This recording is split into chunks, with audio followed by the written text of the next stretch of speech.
pawns, man, in the game, they get capped quick. They be out the game early. Unless they some smart-ass pawns.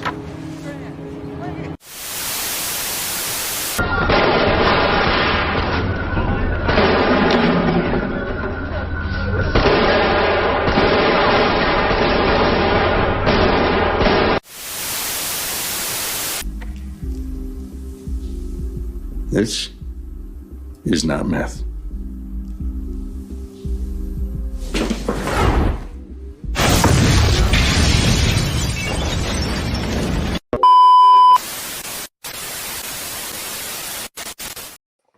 A lot of those characters have been dead. I was just thinking, like, Walt is like the only person still alive in there now. Yeah, of the montage, only one alive. Even Augustus Hill rolling away. He gone. We are back. We're in the home stretch. We are 3 episodes away from completing our first season of this show. Again, we lasted longer than most podcasts. We've actually survived all 5 seasons of 2 of the shows, 6 seasons of the other, and then we're still going. We have a mini series we've talked about before: Chernobyl, Band of Brothers, 11/22/63. This time I brought the Oz. By the end of this, we will do 3 more episodes of normal scheduling. Then we've talked about doing a in-between before we jump into our miniseries. We will watch the movie El Camino. Don't know what that pertains to yet, but we'll talk about it. It's a Breaking Bad film. And then we'll talk. They released some stuff about Oz, and we might go through some like wrap up. Yeah. Like what unsolved things from Oz, and talk about all the stuff and rate the overall series. That's something we have to do as a whole series that we will do. But yeah, we are heating up pretty well. Mark is here with us tonight. Fantasy football Mark. He is pulling double duty tonight. Yeah, I'm calling you out. Fuck you. I don't care. If anybody knows you as a person, you and me have the most. They might not see this episode to the Super Bowl, but hey. Yeah, 2 most locked in people on fantasy, but he will be pulling double duty, but he will do a great job at it. Mark, how are you? And how was your viewing experience? Oz was fun this week. I mean, sure, yeah. I'm doing okay. I mean, I thought, hey, we're just gonna, go through this time and not have to worry about it. And there goes James Cook. I just got him. I thought, we're just going to, go through this whole thing, and we were just gonna, pass it up. But okay, no, I'm gonna call you out. That's all I'm gonna do.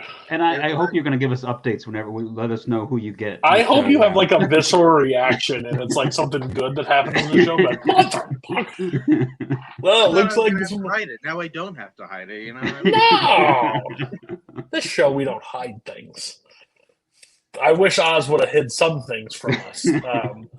Camera placement, cutaways. Nope, decided to stay in there. But did you have fun watching the shows this week?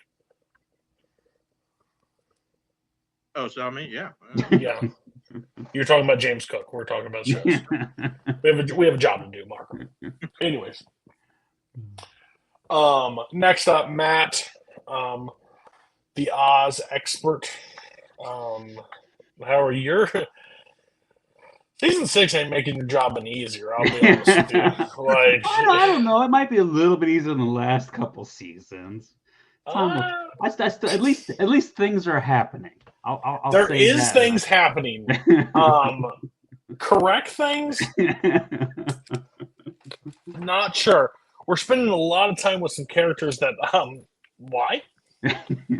But we are. So how was your viewing experience? It was good. I was kind of got a little bummed out watching because this is the last episode. We're watching 3 episodes of each of the shows because I think the next couple is just 2 episodes each as we kind of wrap this stuff up. So it'll be nice to get a couple hours back on the weekend. But hey, I mean, the shows they're good. At least The Wire and Breaking Bad. It's home stretch. Some really good stuff that we'll get to talk about. And The Wire. I mean, Oz. It might not be the best, but it definitely is going to give us plenty to talk about. So, truer words have not been spoken. That is true. It does give us the most source material of all. But yeah, this will be our last week of doing threes across the board. Next week we drop to 2 each on each one, I think, for the remainder. Which for Breaking Bad, I would have, even if Mark didn't fill it out that way, I would have requested that because the Corey's next gonna 4 watch all episodes. 4 episodes the next 2 weeks anyway. Yes, I did rewatch again, and I'm okay with it. I have now watched the end of Breaking Bad twice since we started the show, and I'm having a great time doing it. Those lines will always sit with me. Is if you don't know who I am, then I suggest you tread lightly. But yes, we will start with the greatest show, Oz. Go ahead, Matt. Take it away. All right, so we are entering season 6. Definitely the best season 6 of these shows. So nothing comes close. So we start off season 6, episode 1. McManus is making a meditative maze. So I'm sure that won't be a plot device for the rest of this season. He's a fucking moron. Like, he's the definition of insanity.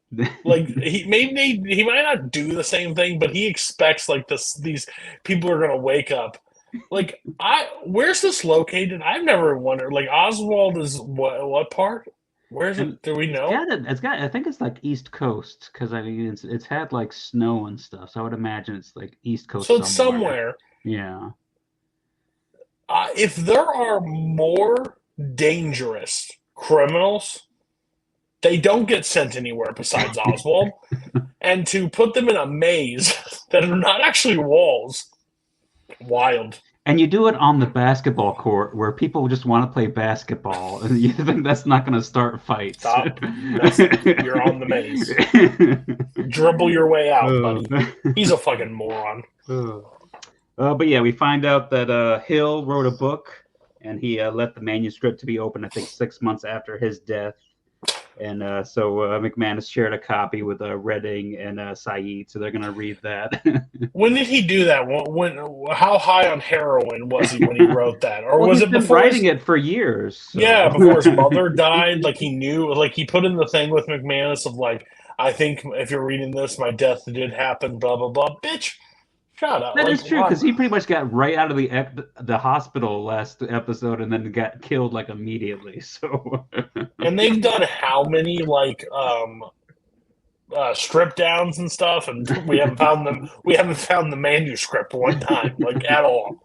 It must have been manuscript. I don't think they're going to necessarily toss someone's manuscript. We would have at least seen it fly somewhere. They would have thrown it, but it must have been in one of the holes that the mole left behind. Oh, and also some good news. Pan Camo is fine. Remember, he was almost dead at the end of last season. He's good now, so that's nice. Redding, on the other hand, isn't doing too well. He's kind of struggling, dealing with Hill's death. Saeed gives him a nice little pep talk, though, so I think he's going to bounce back. They have a review board for the solitary prisoners to see if any of them are going to get out of solitaire, get back to the regular. And we also find out that some of the prisoners in solitaire are getting sick. I know we start out with White being sick first. Alvarez is one of the lucky ones that actually gets sent back to M City. McManus tells Chico that he and Alvarez need to play nice. Redding decides to get a Ribidow is he's still in mourning over his grandson, and he gets a job transfer to the library, and we're introduced to a new librarian, Stella Caulfield. We also have Timmy Kirk is moved to death row and claims that he cannot die because he is Satan. So now he's claiming to be possessed by Satan. We're going to stop here and talk about this? Yeah. We missed a few things. For the parole board, they all get together and discuss, like, who should be moved back. I thought it was just, like, the most arbitrary, like, how to decide people ever. Like, Diane's being like, this guy's got to stay in there. Yeah. No one hears her moaning or anything when they're fucking in there. The one they choose is Alvarez. The man spent 6 seasons in solitary. Yes, of course, he's the guy to go out because he's never going to find his way right back into it. And then they're all deciding. Also, Oz, just random pair of tits just like put on the screen. Worst time in being a father, just trying to like shut my door a little bit. There, of course, there's going to be nope right there. And then yeah, this is the loosest way to get the death penalty ever. Mm. Like, if you're pro or against death penalty, whatever, but you do anything, death row. Tuesday, you'll die. Wait, what? Yeah, we're just gonna kill you off. Like, it is just quick and like you do anything, go to death row. But like Alvarez blinded a guy, like like killed him and has killed multiple people. Not death row, not even close. But like, Cyril, guy had a knife. Guy gets it. He ends up attacking him instead. He's dead. Not self-defense. Death row. Kill him. Well, I don't know if Alvarez actually ended up going to trial for any of those so-called murders. What? They don't do the trial or anything. They just thought of it. You're done. Gone. Bye. Go to death row. They have the most people ever in death row. They're all just piling up. It did back up a little bit. It took, what? There was like those same 4 on death row for the entire like 4 seasons of Oz. And then the last 2 seasons, we've like doubled the number of people in. And it's just like, gotta get those numbers up. Even when the governor was pushing the death penalty. And then that little redhead fuck is now is Satan. Awesome. Love it. Why wouldn't it be? And yeah, Father Ray comes to visit him, and Kirk asks him for an exorcism, which of course he's like, that's stupid. No, you're gonna die. But then we see one of Father Ray's bosses visits and says that they received a letter from young little Timmy Kirk saying that Ray sexually abused him, and Father Ray is suspended from his position. I'm glad all the catch up, like all the people jumping into their higher ups are coming to visit him in the last 2 seasons. Vern finally got his white supremacist to show up and like tell him what he needs to do. We got another guy to be like, hey. And how rich, by the way, what is this? This is early 2000s. Yeah, I think like 03-ish, yeah. Oh, we started caring about the Catholic Church diddling? That's it. Thank you, Spotlight. What the fuck are you talking about? Ahead of the curve right here. We gotta fix it. Suspended. And Ryan's mother, with how successful the singing program was last year, she's decided that she wants to put on a prison play. So I we're would going to rather do put Macbeth. a shotgun in my mouth. Yeah. And when did Alvarez become the set director, like the co-director? He's yelling cut after every, all right, we'll see you tomorrow. Alvarez, why are you here? Talk about one character that hasn't died that needed to die instantly. Meanwhile, on death row, Cyril has his puppet Jericho still, and that puppet is creepy, especially when he talks with the regular voice. He gets a new lawyer, and Ryan tries to get Shoop to be cooperative with the lawyer, which he is, but the lawyer says it doesn't really matter. So using him's not going to help. So you see, Cyril's pretty much still going to be on Dunzo territory. Peter Shabetta, though, confronts Ryan about putting glass in his dad's food. He then gets a visit with his wife. And we have Father Daniel passes away in the night. He shits himself, too. Yeah, as you do when you die. And Ryan has a nice moment where he washes the body. Meanwhile, over in Unit J, where Beecher is currently being put up because he is nearing his parole, so they're kind of putting him there to keep him safe. And he's also working on an appeal for Keller. Vern is another one of the inmates who was released from solitary. And Winthrop comes up with him with a plan to kill Beecher's father in exchange for better placement with the Aryans. Also, this one kind of threw me for a second because Beecher's visiting with his dad. He talks about his son, but I thought his son got killed. But I guess there was a baby early on the seasons that was mentioned, but we never actually saw.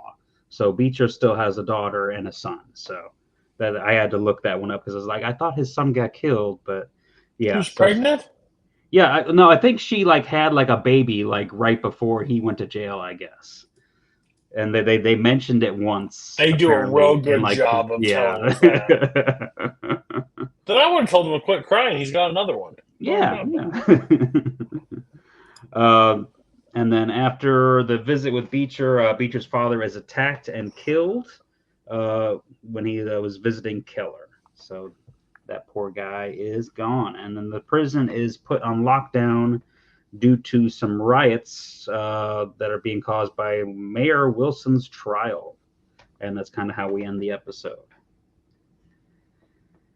We talk about Beecher's dad, right? Yeah. Beecher's dad, pretty much, he visits Beecher and then visits Keller and then gets killed by the Winthrop. To be out, yeah. What the fuck? Like,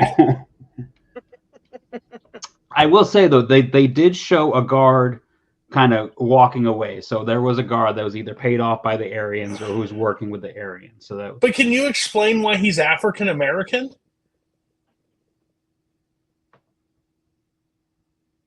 I thought the exact same thing. So he goes and shuts the door, and he says, "Guard." He doesn't respond. He goes through. Yeah. That guard is black. Hey, money's green. That's crazy. But like, so he gets stabbed. Just, I mean, we have a guy, we have a lawyer, we have a visitor in there. Zero protection. Zero. Like, even if that guard is, there's no other guards around whatsoever. Oh yeah. So I mean, Beecher, this is not new to Oz as far as visitors having zero. we're just protection. we're just believing like we're just fucking idiots in this show. Like, I would probably never visit anyone in jail after watching the show. God no. I mean, I thought I saw like a Nightline about like a black white supremacist. I think his name is like Clayton Bigsby or something. I also, my whole problem with this show, like recently, the conflicts don't like linger. Mm-hmm. They're quickly solved. Like, there's something that comes up with this season of like O'Reilly and the son, Yeah, Shabeta, yeah. Shabeta. There's that whole conflict. Like, not to jump ahead, but it literally gets solved next episode. Like, well, I think that's probably too that this is their last season. They we got like 30 billion characters. But like, why not? Like, instead of making him just get raped by the Aryans again, or like by another group, why couldn't like that situation be like an ongoing like something that happens? Like, Yeah. There's another incident that happens in these 3 episodes with the one that's causing all the riots, and that's solved so quickly. Like, yeah, that one is quick. So it's not even like any intrigue, right? Like, and that's a new character too, so it's not like, hey, we're just trying to wrap stuff up. You introduced a character and then honestly, he has the most interesting storyline that the show has had. He sells us on one thing, we see a completely different side of him, and then they finish him off. Like, it's lazy. It's just lazy stuff. So, yeah, I thought overall the episode was whatever. Like, I have to like suspend so much disbelief on this show to like care that all the people like basically that were in solitary confinement and stuff are now doing a Macbeth play. Like, these fuckers couldn't like make dinner together without wanting to kill each other. So now they're going to speak Old English. Yeah, I just don't buy it. It's like they're not even pretending anymore that it's supposed to be realistic. It's like in Game of Thrones, like the last seasons where people were like traveling, like everywhere in like an episode. Then the previous season, it would take like a whole season for someone to get there. The person would leave and show up at the very end and be like, finally got there. They got faster horses. Like, what are we talking about? Like, it's wild. But like, it gets bad like as the episodes go on. Like, it's just, I don't know. It's just a waste at this point. So. And then even next episode, I think it might be next episode. There's the most ridiculous moment that's happened in like a long time. Like, We'll get to it, but Yeah, it's we'll get it to is them all. laughable. It is laughable. Mark, did you like Oz season 6, episode 1?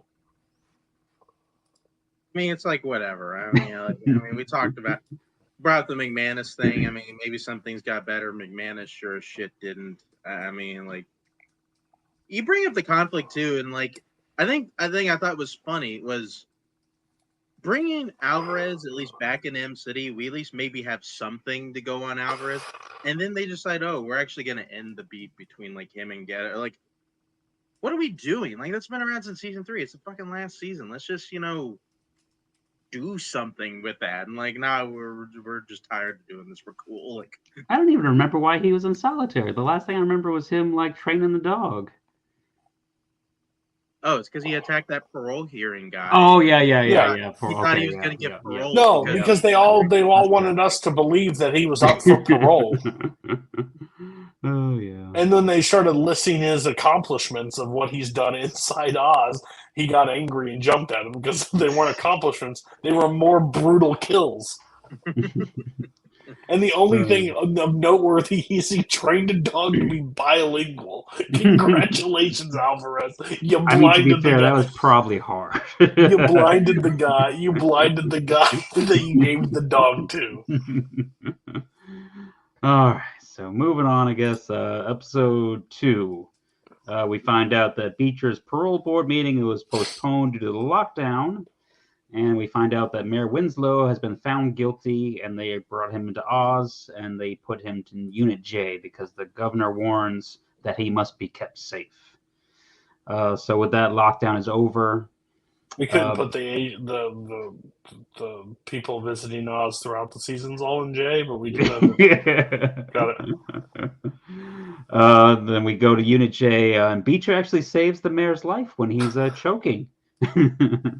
And Vern thanks him and says he's not going to do anything to mess up his parole, because we find out that Mayor Winslow was almost like a father to Vern when he was younger. So that's nice. They have a nice little moment. And Beecher is finally granted parole. It's not a dream sequence this time. Beecher's getting out. Takes him a real long time to get out. And then, like we said earlier, everyone in solitary is getting sick. We find out that a bunch of the building residue from when they remodeled the prison had settled in the air ducts in solitary, and everyone's getting all sick from that. So, fun. It makes them all shit and throw up. Like, okay, sure. Yeah. And we find out that Brass is back working at Oz. I don't know. He got back after the grandson died. Did he still give them the money, or what? Is he just? I guess that's all they money. They have never had an interaction yet that they've showed us. They've never done anything. They act like the lottery ticket didn't happen, and then he's back to work doing his 9 to 5. I mean, he seems like a guy though who would just like blow through a couple $1,000,000 stupidly. So who knows? In the early 2000s, you can't even online fucking shop then. It takes at least a couple days to spend that much. I don't know. But the real reason he might be back in Oz is he's still trying to figure out who is behind cutting his Achilles tendon. Put a $100 bill on the back of your ankle. You're fine. Morales is thinking about having Martinez killed because he doesn't want him to rat him out to Brass. Stella and Rebedau are getting along rather well. They're in the library. Hold on. You're not going to skip over the worst makeup job that's ever been of Shirley. Oh, no, that's coming up next. Okay. Okay. I just want that. That's got to be. Yep. I got that here. Looks like she got the frosting put on her. The mole is refusing to visit with Norma. And then the next I hear, why do they have jelly on Shirley's neck? they have some strawberry jelly on Shirley's neck. It looks like that woman had a cupcake and just went. And that was supposed to be the rope, ma'am. That's the rope. That's not how a hanging works. Okay. I was like, they were not up for best makeup at the whatever it's called. What's the and I haven't mentioned it yet because I don't want to shine too much attention on those things. But yeah, now that Hill's dead, he's a ghostly guy, and he's bringing back a lot of the other former inmates who have died on the show, so they can kind of give their 2 cents. So yeah, It's like that final season thing. It's like, no offense, there's another show that we talk about that is like, let's bring out the former members of this. Like, you remember this guy? We haven't seen him in 3 seasons, but he's here, which is fine. It works in the one show that I'm joking about, but it doesn't work here. Yeah. So Ray has a visit with Kirk, and then in one of the ultimate Oz scenes, Maximum Magazine wants to do a Photoshop with all the death row inmates. The death row inmates. Let's get them all out of the cell around each other. Love it. And Hoyt, he thinks it's a good idea too, and in fact, he's going to take this opportunity to finish the job he started and kill Timmy Kirk with a was it like one of the little shutter light things? What the fuck? Down his mouth. They wanted us to act like that was the highest voltage thing that has ever existed, and it gave him herpes on his lips. Like, I don't know what that was. It was terrible. But that's another thing, right? Father Ray prays. Hoyt delivers the kill, but that's not fleshed out. Yeah, like, we didn't even get to see like a ghost Luke Perry looking over his shoulder too. So that would. This is episode 2. We have at least 6 more episodes after this. Like, it could have built to the very end. Like, like what if Ray killed him at the end? Like, he goes in. Ray. Right? No, Ray's going through some shit. Ray needs to kill. Remember when Mark wanted Reba out to be like a fucking serial killer and just go through slicing and dicing? What if Father Ray did it? Hey, we still got 4 episodes to get a machine gun in his hands. We don't know what might happen. Yeah, so that was. You're muted. Nice try. You're gonna talk shit. Oh yeah. So that. I mean, I could see maybe like Keller getting a maximum photo shoot or something like that, but. Yeah, no, there would be no photos of these inmates. Stop it. Remember the last time a TV crew and people and took cameras and pictures? They ended up getting the shit beat out of them. And I don't remember Maxim Magazine too much because I know that was like early 2000s. Like, but wasn't that mostly like women in bikinis and stuff? Maybe this was before they switched to bikinis. They went through death row inmates. Oh yeah, so that was. Thank God fashion has also changed because that shit looked awful. But hey, I hate Timmy Kirk, so I'm glad to see him go anyway. No, yeah, he's one of the worst. Oh yeah, so we cut to McManus and Saeed are talking about Hill's book. They really enjoyed it, and Saeed says he wants to get it published through his connections with his publishing company. So more on that. And we find more business ventures are coming to Oz. We have a telemarketing business coming to Oz, and Redding and his crew are going to get to work it, which most of his crew aren't too happy about, but he wants to get them away from the drugs, so that's going to be their new thing. Alvarez doesn't want to get into the middle of any Morales and Redding feud. Then we also see Alvarez gets to visit with his mom and leaves a message for his girl to come see him. Peter Shabetta. Good old Peter. He's threatening Ryan. He said that his grandmother put the evil eye on Father Daniel, which is what killed him, and he's going to have it put on everyone that Ryan cares about. Love it. So Ryan goes to Pancamo and turns him against Peter, as only Ryan can. And Pancamo has Peter killed before he can get the evil eye put on Ryan's mother. So yeah, as Cody had alluded, that storyline is over rather quickly. But Pancamo is not finished there. He's coming after Robson next. And the Aryans won't help Robson, so he goes to Cutler for protection. But Cutler tells him he will have to become a Prag. And he's not too keen on the idea at first, but as his options decrease, he ends up going back to Cutler, and they spoon to end the episode. That's one of the hardest scenes I've ever. Because, like, doesn't he go? He goes to Sister. Yeah, he goes to Sister Pete and kind of asks him, like, in order to like protect yourself, are you allowed to kind of do whatever it takes in order to protect yourself, and kind of asking her permission or blessing to go become a Pratt. This is when you started caring about your humanity now. But let me tell you, when that man puts that spoon in his mouth and then bends her and is like, "We're gonna spoon." Oh, the pain that went through my body just watching it, I was out. Good. Wild. But again, we were talking about before we went live. Like, if they're trying to make us care, all three of us are sitting here right now, don't care. Zero care. Like, that entire group, the worst thing possible could happen to all of them, and it probably's not enough.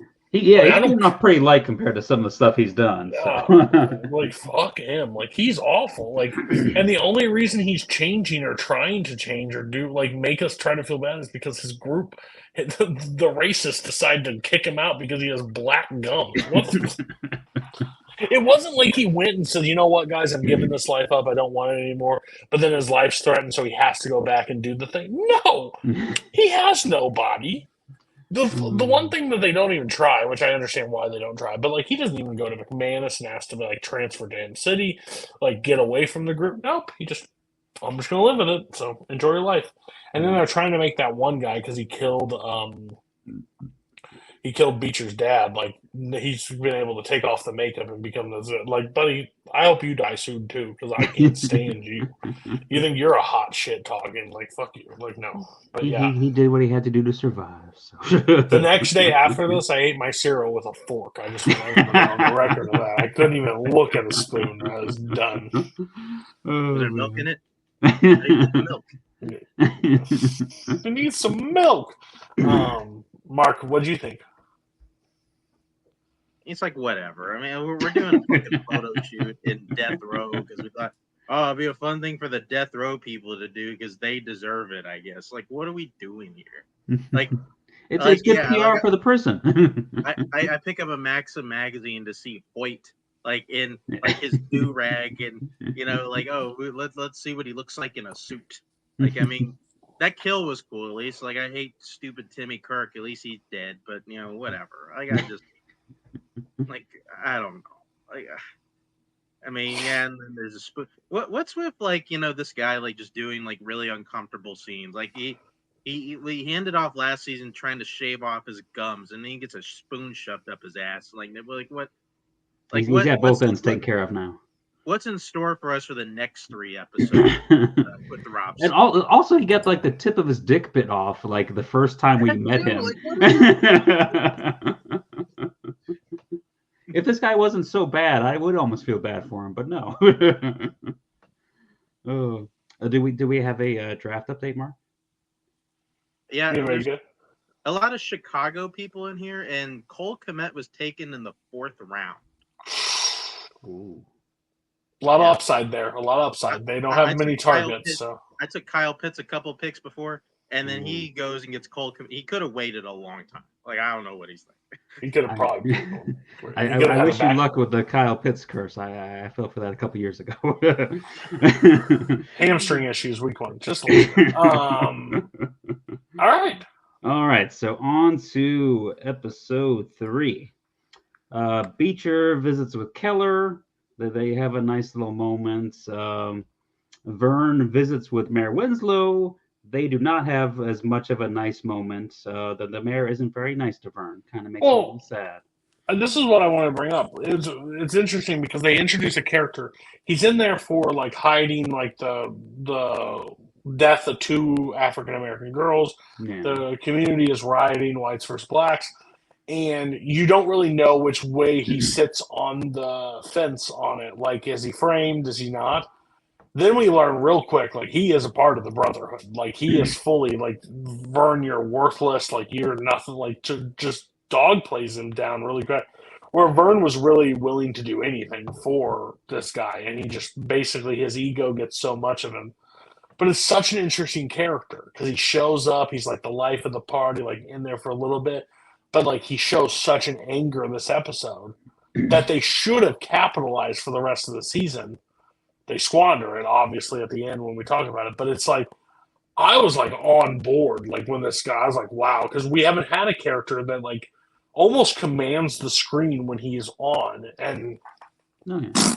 shits it down. I mean, that's the thing too. That if you have a character that pisses off some of these characters as much as he did in this one episode, I mean, you're not gonna last too long. So he pisses off some heavy hitters too. Yeah, like, real quick. Yude tells Beecher that Winthrop was the one that killed his father, so he's gonna take that news as he gets out. Are you shocked, Beecher? Listen, I can throw a dart and hit an Aryan. I'm just going to be honest. Like, it's got to be one of them. Doesn't matter. And guess who gave the order? And then he made sure he gave the. It was Vern that gave the order. You think? Nah, couldn't have been. Maybe he believes Keller's behind it again. And then he even suggested to Beecher, hey, maybe you find a way to take out the governor because he's like a father figure to Vern. He took out your dad. Let's even it up a little bit. What a wild throw! Like,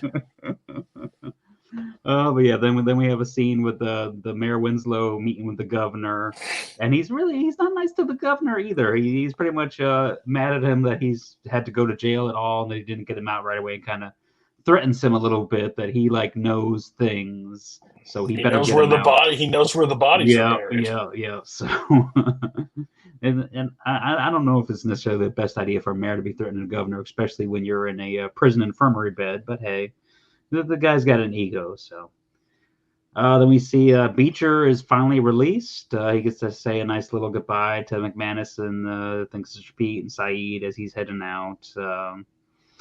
And then we cut back. The mayor has been killed, and nobody really seems to care. So, oh no, they make us sure that we do a montage. Oh well. Like if the warden doesn't know that the mayor was behind it, where he's like, if anything touches him, he's gonna do it. He's been killed. Oh well. Wait, what? So stupid. Yeah, that's when you don't want to investigate too closely. Yeah. Stella and Rebedeau are continuing their flirting sessions in the library.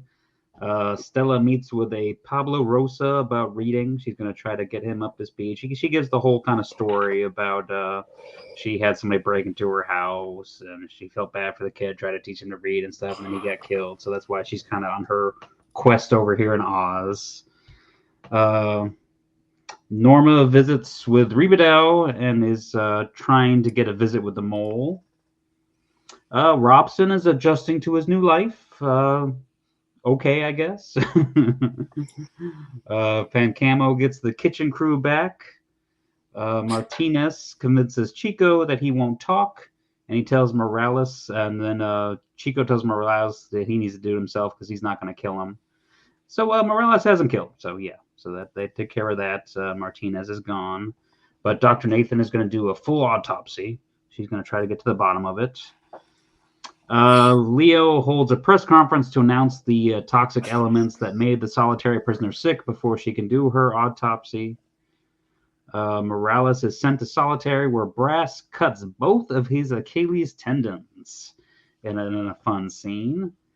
Somebody that has had one during football happen. It's happened 3 times in this show now.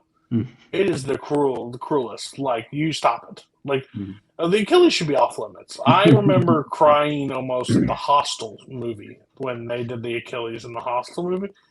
No, I'm out. Like that. But he so said bad. he was doing him a favor by cutting both of them. He's not going to have a limp now. So, yeah. Just sever yours. Just try it. I'll tell you, it's a lot of fun. Hoyt tells Father Ray that he has been seeing the devil since he killed Kirk. Father Ray gives Kirk's belongings to his mother. We have Sister Pete visits with Cyril and Jericho, and she takes Jericho away from him when she sees the hold that Jericho kind of has over him. Cyril doesn't like that. He's all sad about it. The governor decides that he wants to use electric shock therapy on Cyril after he attacks some guards again. So Cyril's father's already signed off on it, so we get to see him getting his first session of the electroshock therapy. And we also find out that the court has denied Cyril's appeal, So he's pretty much kind of out of options as he's approaching his death date. Redding's crew isn't too keen on the telemarketing idea, and Redding himself even kind of had to swallow some of his pride when he finds out that they're working with some people that he doesn't really like. The book publishers don't want to get involved in the legal battle over Hill's book because there's a bunch of different people saying that they have the rights to the book. Saeed offers to cut the costs by having the books binded at Oz, starting a nice little book binding company at Oz. So that gets the book kind of back rolling again. And Saeed's going to have a meeting with the reporter to talk all about it. But the alleged reporter, Mr. Idzik, shoots and kills Saeed. And in Saeed, as he's dying there, he tells Arif not to harm him. So, and that's it for Saeed, and that's it for these episodes of Oz. Saeed should have died when Adebisi. Adebisi should have stayed alive. Saeed hasn't done dick from that moment on. Like, he got angry for a little bit. He had tried to attack Schillinger for a little bit. He's helped Omar White. You guys all remember when that anger streak was in there and he just forgot about it? Mm-hmm. He just creatively forgot from season to season that he's no longer an angry guy. Now he's telling him not to hurt him. He went through the same thing that Reba Dow went through. Killed the guy, thought, oh, it's on now. Not on. Done. Yeah, it was a waste. And this one is, they try to pull something out of all the audience at this point. Like, I always this is just the only reference I ever bring, is like when you wasted so much potential, even when the coolest thing happens on screen, if it's so late, it doesn't matter. It's like BVS. When Wonder Woman shows up the first time, but it's been 2 hours and 30 minutes of fucking slog at that point. I'm just exhausted and tired. I don't care that she's on screen. I want the credits to roll at this point. Same thing with Saeed. Like, Saeed dying, there were so many more cool ways that Saeed goes. A character we don't know takes him out? What? Like, it's just weird. It's just lazy, honestly. Like, maybe his contract was up. Maybe he didn't want to be on the show. And I don't know. But for 2 blasts to the stomach, it looked like cannons. Just the gun was powerful as shit. But overall, like, it loses all. And Alvarez can survive 75 stabbings. He can survive 75. Can't. So Saeed's gone. Which, again, thanks for taking on another interesting. Like, if you could have made him interesting, if he continued to be like angry, like Muslims but rage filled, like that could have been cool. Like them versus Air. No, why would we do that? That would make too much fucking sense. We're just gonna make him go back to nothing and get shot. Yeah, I think it's just kind of the final season. They got 4 episodes left. They just want to let you know, hey, no one's safe. Anything could happen. So yeah, just no. We'll see. I mean, we're trying to start like a telemarketer thing. Like, oh, we're gonna do this book, but this guy's been right out. The last episode of Oz this season is an hour and 40 minutes. Mm-hmm. What? That's a. So I think the last episode of Wire is also like almost an hour and a half. That episode's good. Yeah. I'm not saying. But so we get 3 episodes at the end. I think isn't there like a long Breaking episode, Breaking Bad episode too? Oh, okay, no, those are. I don't think so. Okay. No, it's on network TV. They just do it. Like, they may win like an hour 15 or whatever. Yeah. So the last 2 episodes are 50. It's normally 47. They went 53 and 55. Oh yeah. So with commercials, it was longer, but yeah. That's crazy. I think The Wire's like an hour 15, an hour 40. Like they just ended up an hour and 40-minute Oz episode. I'm gonna lose. That is a film, guys. I'm gonna be like, we should just live react to it. I remember some stuff in that episode too. So we should all click play and do a little live episode. Like, we should just record our reactions to the final episode of Oz. That's crazy. Oh man. No, Mhm. yeah, you don't get much break. Yours an hour and 34 minutes. Oh, I thought it was shorter than that. We've got 3 hours of an episode plus whatever. But hey, there's only 2 episodes those weeks. So. Listen, at least like I have The Wire last episode could have been 2 hours and 25 minutes. I would have sat there and watched the whole fucking thing. I don't give a fuck. But you're telling me Oz, motherfucker, you don't deserve shit. You don't deserve anything good. Just pause it at the 40-minute mark and pretend it's 3 episodes. Yeah, I am. I'm watching it as 2 episodes. It could be just an explosive finale. Like they haven't had one yet. I mean, this could be, They saved up 2 seasons worth of good stuff for the Have final. you read the thing? They're like, hold on, I'll read the description before we get to your final thoughts. I won't read like if it says anything personal because I really don't give a fuck. In a second part of this explosive series finale, shut the fuck up. Like, so the whole week is those 2 episodes. Is that's gonna be wild. I can't wait to talk. I'm ready. Okay, we're gonna have to make sure we have a good long time for the last episode. I have an hour and 40 minutes to cover in one episode, plus a 50-minute before that. All right, Mark, what was your takes on that episode? I mean, it was like I was actually ready to talk up the Saeed death just because, like, it's episode 3. It kind of comes out of nowhere. However, you did make kind of a compelling argument to why, like, no, this is kind of dumb. Like, so, like, I'm willing to throw that one in. I will at least say, at least from this, I'm at least somewhat glad Oz is kind of ending bloody. Mm-hmm. I didn't really, like, it was a possibility that wasn't going to happen. Shit, we kept all these fucking people alive throughout this whole time. We might as well, kill most of them off now. And it seems like we're at least kind of doing that. So cool. I don't know, but like listen, I just want these last 5 to be fun. If we can just get a little bit of fun. I'm sure we'll probably get a Ghost Saeed before it's all said. Honestly, I hope they just pop the top and just go like old pills, crazy breakouts, like just the dumbest stuff possible. Mark had a visceral reaction to something in the draft. I just want you all to know. I know my friend very well at this point. I knew exactly what he was talking about. It was because now I always have to determine what I'm saying because he's very facial oriented.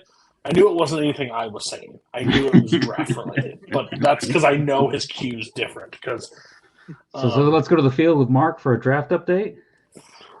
I didn't think Jalen Wright would fall to like the 10th round, a 16-teamer, but he did.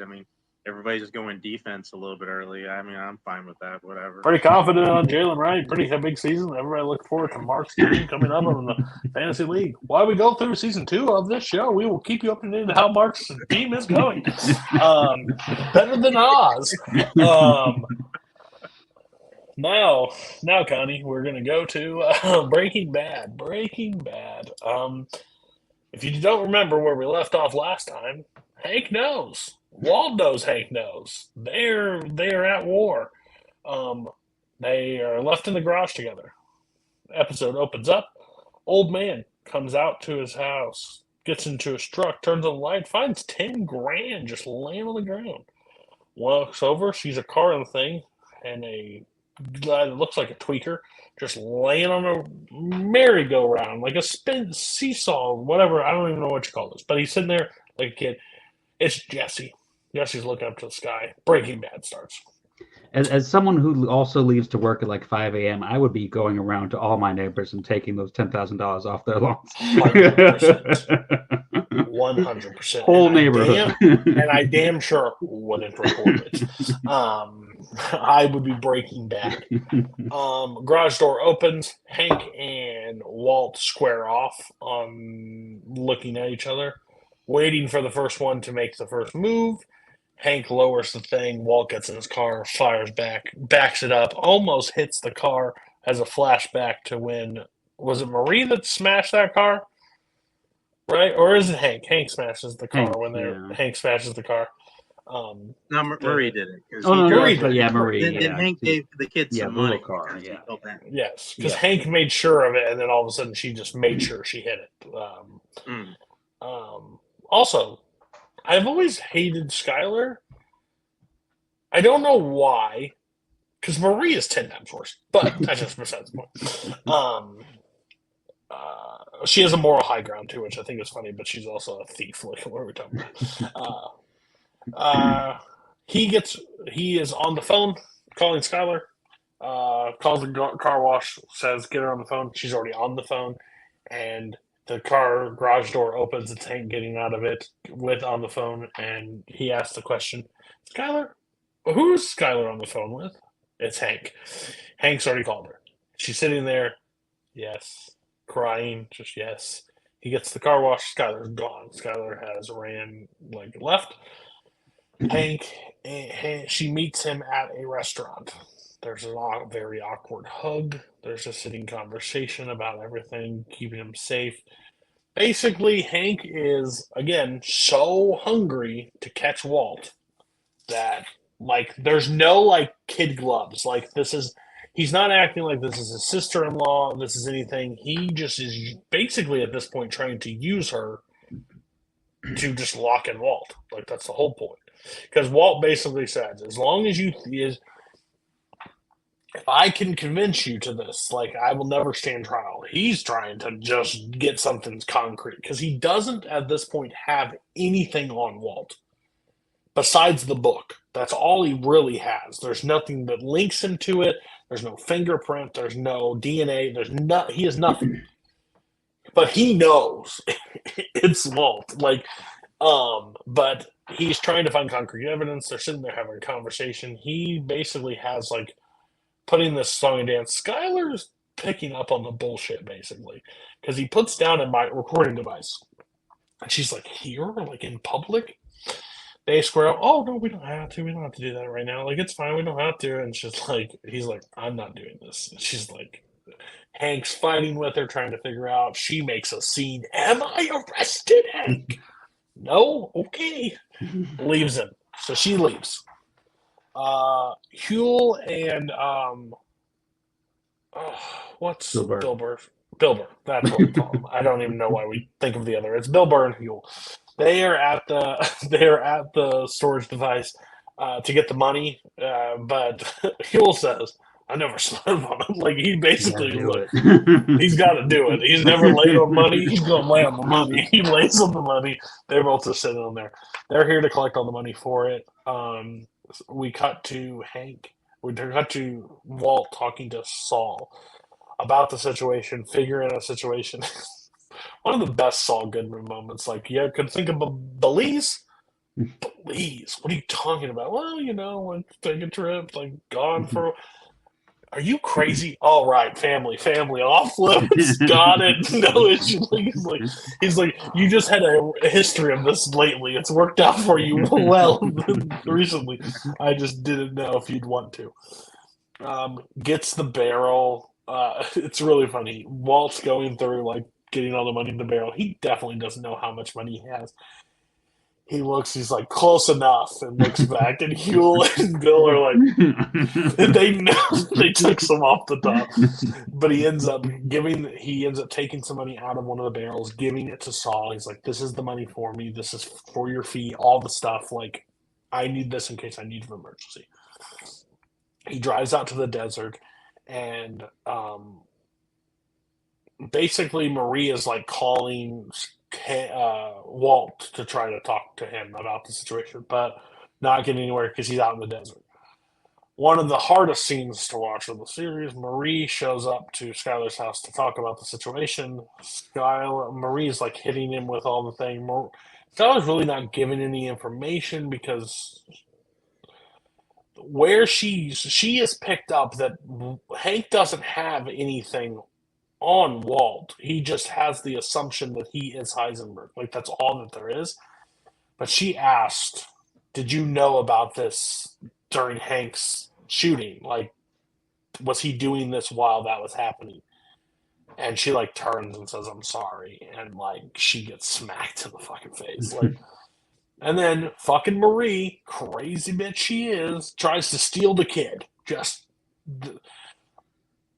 like, you're not taking a baby, you're scaring her, you're screaming, blah, blah. Hank's like, let her go. Because Hank knows just as well as anybody else knows, this ain't going to go over very well, because even if you believe that he's a drug dealer, you have no evidence on the matter, and you're trying to steal her child. So, like, kidnapping's not a great thing to add to your wife's charges while you're trying to hunt down, because that's retaliation. You can lose all cases just like that. So, Hank lets her leave. They end up leaving, having that break. Walt's cancer is back. Like, he is actively dying at this point. There's nothing like. His expiration date has been printed. Like, he is not making it out of this. And we all know that as characters, but he just isn't.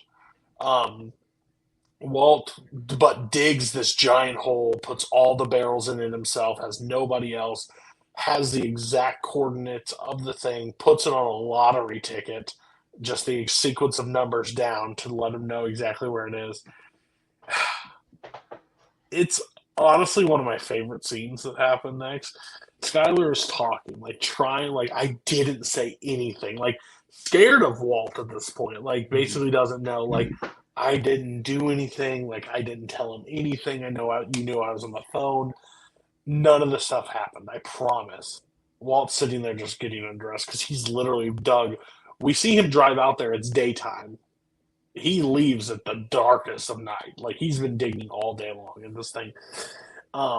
He's covered and he just passes the fuck out. Like collapses on the floor. Skylar and him are sitting there chatting about it, and she's like, did somebody talk? Did somebody say something?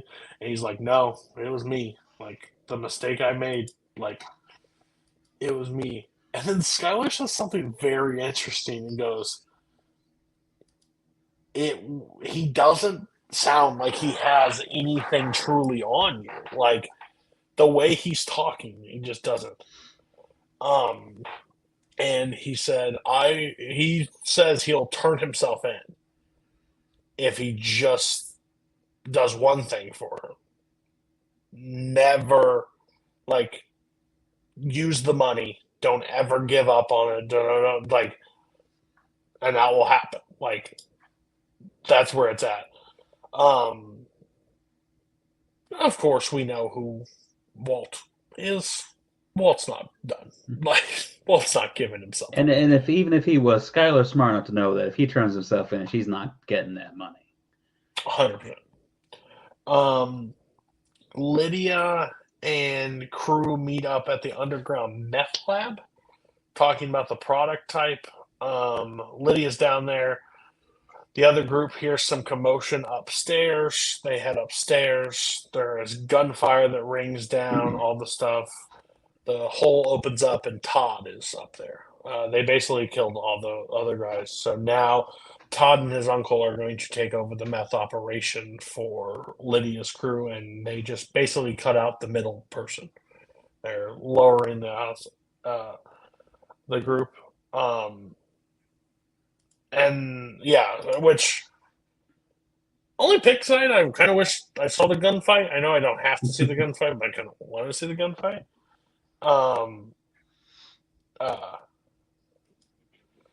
And then we get a scene with Hank and Marie sitting at the table, and basically when he goes in and he does this case and he turns in Walt, that's the last day of his career. Like, it's it. Like, his brother, this entire situation, everything's been sitting there. He is over. It's over at that point. Like, you can't. It's very similar to what happened to the guy, the one that was in charge with Gus Fring. Mm-hmm. Gus was the kingpin. It was under his nose the entire time. They were friends. They did everything. And there was just nothing there. And then it ends with Hank and Hector? Is that his name? Why did I say Hector? That doesn't sound right. What's his partner's name? Hector is somebody totally different. Come in now. Gomez. Gomez. Yeah. Gomez. Sits there, wants to have a meeting, and then I guess it doesn't end that way because Jesse Pinkman has been detained. Gomez tells him about being detained. He's like, "You're just giving up $10,000, like caught with that much money, just $5 million in cash, just throwing it around the neighborhood." Man, I wouldn't do that if I was like talking to Hank. Basically goes, "Let me have a word with him," and it ends with Hank going into the room. So that was Buried. Thoughts on Buried?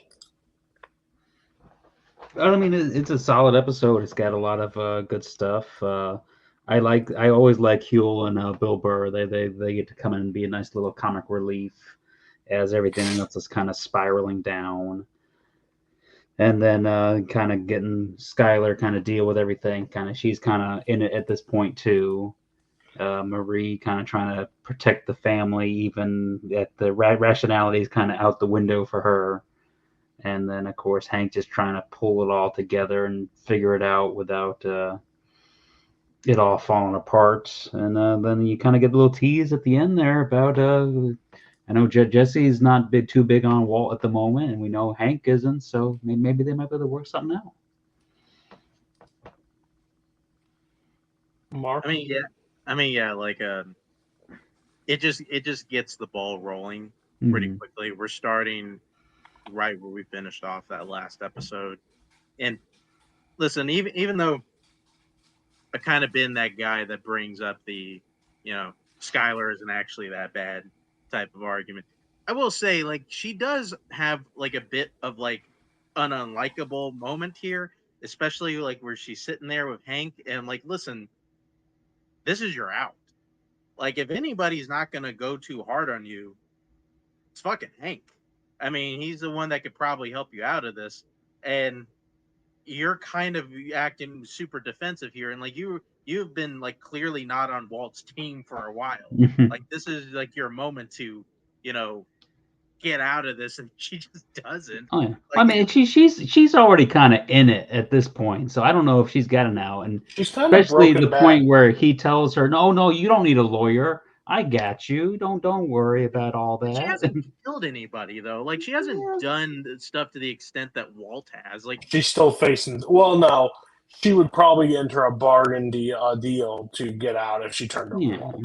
Yeah, but I think deep down, like at the situation, like she still loves Walt. Like, oh yeah, and I think too, once she kind of starts putting together how desperate Hank is acting, and she kind of realizes, oh, he doesn't really have the proof, and that's the point where he tells her about the cancer too. So that's the point, like, all I gotta do is just play out the clock, and I mean, yeah, I'm like, yeah, it definitely doesn't make her look great, but I know, like, we get things. I think probably one more interesting things, at least from these 3 episodes that we get, is wasn't super excited, even though I probably should have. Like, when I was first watching it, I didn't expect how much of this last season or this last half was going to focus on was basically going to be a family drama. That instead of us dealing with drug dealers and like all sort of stuff, it is all family turmoil, which makes everything happening from here on out like really interesting. oh, yeah. Yeah, I think that's we've had the cartel and we've had Gus and we've had Mike and we've had all these other situations and Tuco and everybody's outside. This is mano a mano. This is family versus family. Like, this is the lines have been drawn. Like, yeah, so Walt's kind of got a hand tied behind his back because, I mean, he doesn't want to kill Hank. So, I mean, like anyone else in that situation, he'd probably just send him to Belize, like Saul's saying, but a little bit different. Which, while going off against Saul, is like, also like, bro, like a couple episodes ago, you killed like 10 guys in jail because you didn't want them to rat. You're like, excuse me for thinking that you might want to kill Hank. Yeah. Okay, so the next one, Confessions. Starts with the group. I would say not very long after the killing of the other group. Todd and his uncle are out there eating breakfast, basically talking about the story of how they got the methylamine out of the train and all that situation. One of the interesting parts is like Todd's uncle is going like, hey, "Am I still there?" Mm-hmm. You glitched a little bit, but you're there now. Okay, just shows low Wi-Fi, so I might break. So just heads up. He wipes off the blood that's in the bathroom, like it's still in his shoe from where the killings just happened. And then we go back to Jesse and Hank basically in the situation. He says, Jesse's like, why don't you just beat it out of me? Like, not your style. Like, basically, there's still animosity. And then he gets Hank sees a reaction out of Jesse because Hank now knows an information that Jesse doesn't know that Hank knew. He says Heisenberg to him. Like he says Walt. Like he knows that wait a minute, like this is too far where it's at. Basically that all ends up going on, and then Saul saves the day, cuts it off basically before it gets too situation. And that whole conversation ends up happening. I'm trying to remember. I know Walt meets with Walt Jr. basically to talk to him, like, uh, um, talking about his cancer and stuff. I think like his random chemo. Like I don't know if there's any like he's basically trying to see like if anything acts weird or something like. There's no real conversation basically of having about that because Walt's kind of having to do damage control inside his own family because now his family knows. We see Skylar and Walt have a camera set up on the thing, and nope, it's not one of them home movies. They're creating some. They're creating something. We'll later find out. It's basically looks like a confession is what he's doing on call. He's like, my name is Walter Hartwell White. And then they all meet at a Mexican restaurant, which arguably probably not the greatest place to meet because that waiter is real like in their face and they're trying to like, there's more attention than you could possibly know. Marie says something pretty vulgar. It's like, why don't you just die? Like, if this ends with you, why don't you just die? Do it. Okay. And Skylar's not having that. Hank basically puts it out there like, wait a minute, like, you're not getting out of this. Like, there's no negotiation. Like, I'm going to put you under the jail cell. Like, that's where it's going to end up. Like, the only way this ends is when you confess. And I have I have you in handcuffs. Skylar kind of lets the first thing ever slip to Hank. Like, this is not an ongoing issue. Like, this is over. This is in the past. Doesn't sit well with Hank at all. They basically don't. It ends with Walt sliding a DVD over to them. It's a confession. The whole thing is a confession, but the confession is that he is a cook. He did cook. But there were drug partners, Hank Schrader and Gustavo Fring. They were in camp, and it's very convincing of a thing. Because the thing is, he has facts of the situation. He knows everything about it because he's the real Heisenberg, but he doesn't. And like they're sitting there, like, you need to contact Gomez. Like, you need to have this situation. Like, we need to tell somebody. He's like, no. Like, how many people do you send this to? And he's like, this is just like a scare tactic. Like, this is like what he's trying to prevent. Except for the fact that he actually paid for Hank's rehabilitation with the drug money. Yes. Yeah. Oh, yeah. And then, yeah, Marie lets that slip. And he's like, I gave him 100. What do you mean? Well, you weren't going to get better. You just took drug money. Like, now I have zero. Like, we're fucked in this situation. Then we get to a scene where Jesse and Saul and Walt all meet out in the desert to talk about it, talk about the situation. Basically, sitting there and like he has fear that he may like die. Like this is where this is gonna go. But he's like, just tell me what's going on because like this is why we're all the way out here. You wanted to hear that I never said anything. Like you want to know. He's just like, you're a dad thing. Like you just want to know that I didn't say anything. It's not turning over new. Like you're not a good person. Like it's like your brother-in-law's up your ass now, and now you're trying to figure out. That's why we're all the way out here. He gives him the most awkward like hug too. It's just like, it's all right, buddy. You're good.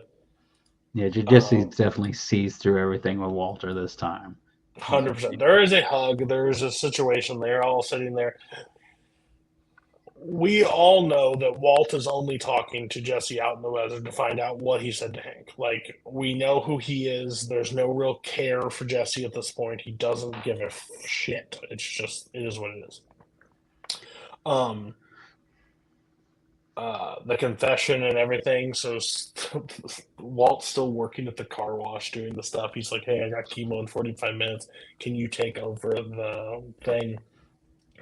And it's very ominous shot too. I think it's very situational how they shoot it this way. Skylar's in the lights. You can see her face. You can see the panic. Walt is in complete dark. You can't see his facial expression at all. It's basically like the devil just sitting there. And he's like, it worked. Like, we're clear. Like, there's nothing coming into it. We haven't heard anything. That's where we're at.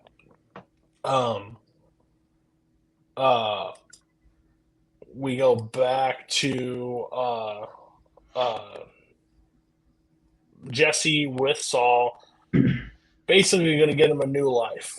He's basically going to do the van thing, and he's going to just go on without himself. Taking that money, going. He lights up. Saul has a real problem with somebody smoking in his like office. Not a fan of it whatsoever.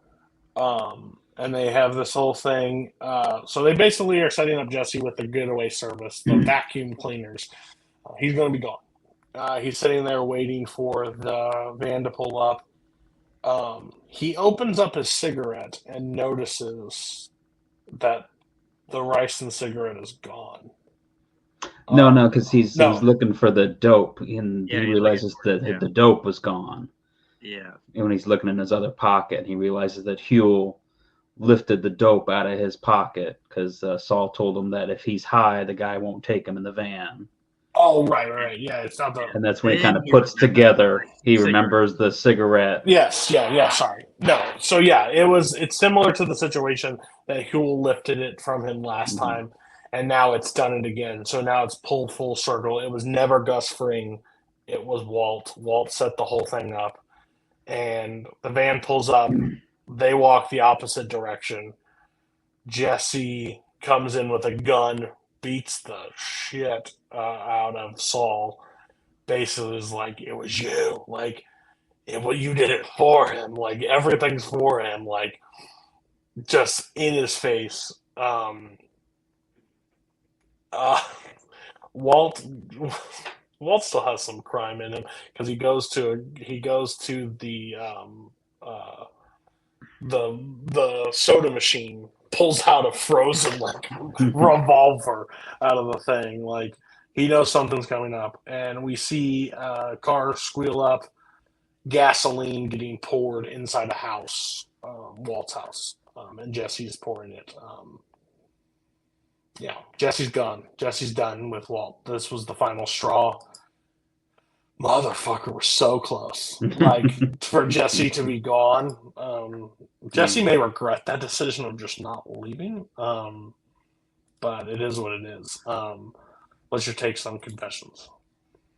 I mean, this is a great episode. I mean, I love the videotape. Might be one of Walt's smartest moves in this whole show, and that is so convincing. And you can see it right on Hank's face as he's watching that he knows that if this goes out, if he doesn't have any solid evidence or anything, I mean, there's nothing really he can do really. And then all the stuff with Jesse, I tell you, the first time I watched this show, I was like, I was excited for Jesse that he didn't get on the van. He's gonna go face off with Walt and see what happens. But now watching it this time, I was like, Jesse, please just get in that van. Get in that van and go. Because your life after that van is going to suck. Yeah. I gotta tell you, this is like at this point, Breaking Bad, at least when I was watching it the first time, was starting to piss me off because they would have just like the worst place to end an episode, and I like where they're ending on like Jesse like angrily pouring gasoline in the house, and then we see a credit, and I'm like, what the fuck? I gotta wait another week to figure out where this goes. Like this is some bullshit. Not knowing it would get worse a couple weeks later, which we'll get to that. But yeah, no, I like this episode a lot. It was fantastic. I echo what Matt said about the videotape.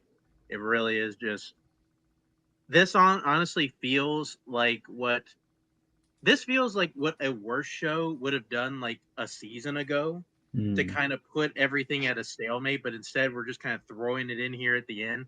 It's just such a neat tactic to throw in. And I mean, and this is a thing we brought up a lot, or at least I have, like, because I just find this part of the show endlessly interesting of how much does Walt care about Jesse? Yeah. And honestly, I think even at this point, he cares about him a little bit because he makes it clear that he doesn't want to kill Hank. And we know why he doesn't want to kill Hank. He's family. Jesse is not.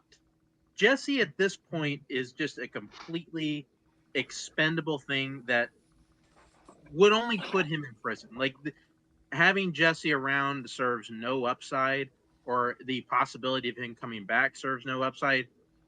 This should have been like a very easy decision for Walt to kill Jesse, and he doesn't. Instead, he tries to get him out of there. Like he is trying everything to not kill Jesse, which it's again, there's two big mistakes in the entire show. This is one of them. Yeah, it's fucking wild to me. It's like this. That's like the one line he won't cross. Yeah, it's like fucking Walt. You come this far, like, and I get it. Like Jesse's been like your bro this whole time, but like just this is a pretty fucking easy call, and he just doesn't want to make it for some reason. I mean, Jesse's pretty much almost become like a son to him. I feel like at this point. No, I don't. I mean, I don't disagree why that is a statement that we all make, that he is a son. But like, it's almost like in a step-parent relationship or something where it's like, it's not technically my kid, you know? Like, he's like an illegitimate child. Because the whole thing was, like, the two biggest mistakes that Walt makes ever in this show is not taking the book out and not taking Jesse out. Like, those are the two that, if he killed Jesse, Hank will have zero on him. Zero. Like, no one else spilled it. Walt's taking care of everybody. This next episode proves it even more. There is some allegiance to Jesse. And I think it all sues back to when he was going to get murdered in the lab, and he went and did the task for him. Mm-hmm. It's the only reason he's still with him, and I think that's the only reason. But man, we find out more and more. Like the bullet to the back of the head would have been a very better choice for yourself. Yeah, I won't expect like. I think there's more to it, like in this next episode. So, like, we'll kind of go over this again, but like, it's just again, like, it's the thing that I find endlessly interesting. At least coming back in the second half of the show. Mm-hmm. Okay. Final one. Episode 12, Rabid Dog. Walt is parked outside to see Saul's car, but like Jesse, it's open. He's going through with the revolver, looking around the house, smells the gas, sees the gas can, doesn't know what's going on, but no one's in the house. Walt hires a cleaning crew basically to come in and clean up the situation. He ends up fighting over him. He's like, "Hey, like this isn't clean enough. Like we gotta run." And he's like, "You don't understand. There's enough gas here that's soaked through the soft. Like you ain't getting it out. Like this is the best we possibly can do in this time frame." Um, he sets up this entire spiel about spilling gas, the pump opening, like all in the house, all the bullshit. Skylar's not buying a fucking second of it. Like Skylar does. We're way past the point of like, but he has a point, right? He's not trying to like set it up because he says this. He's trying to just let her off the scent that no one was in their home trying to burn the fucker down, like, because that would set Skylar into a whole different situation. I mean, Skylar, fucking Walt Jr. doesn't believe him. He's like, "What the fuck are you talking about? That like, I got gas all over your pants." They talk about leaving. Saul, Bill Burr, Walt, all sitting in the car discussing like their next moves and what the situation is with Jesse. Trying to locate Jesse. Jesse is the locator. We need to locate him wherever he is. Skylar gets back into the thing, starts talking to Skylar, and he's like, "What did Saul Goodman want?" Like, what? You were just in the back seat of the car. Like, he faked like he was going to get ice for this long. Skylar saw him in the parking lot, but fucking talking to Saul. Park on the opposite side of the fucking, like, what? You parked right in line of your hotel windows? You're a fucking idiot. Whatever. Sits there. Skylar suggests to kill Jesse. Like, take Jesse out. Like, what if he changes his mind again and comes down and burns our house? Like, what are we doing here?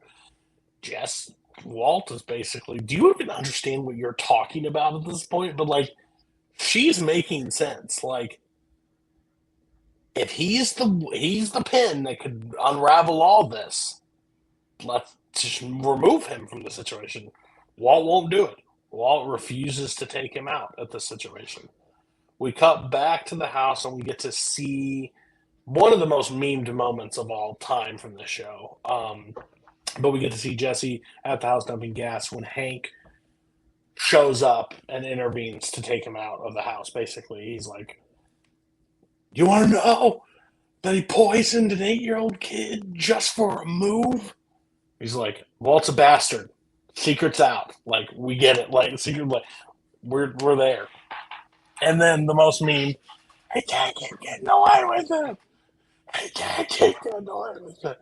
Well, he's like, "Let's take him out. Like, if you hate him that much, like, let's both take him out. Let's work together." Gets him in the car, leaves. Interesting, he gets him in the car, he leaves right as Walt's pulling up. Like, the car exits while Walt pulls up, so he doesn't know. Walt has no clue that Jesse is with Hank at this point. So the one thing that holds him down is that situation.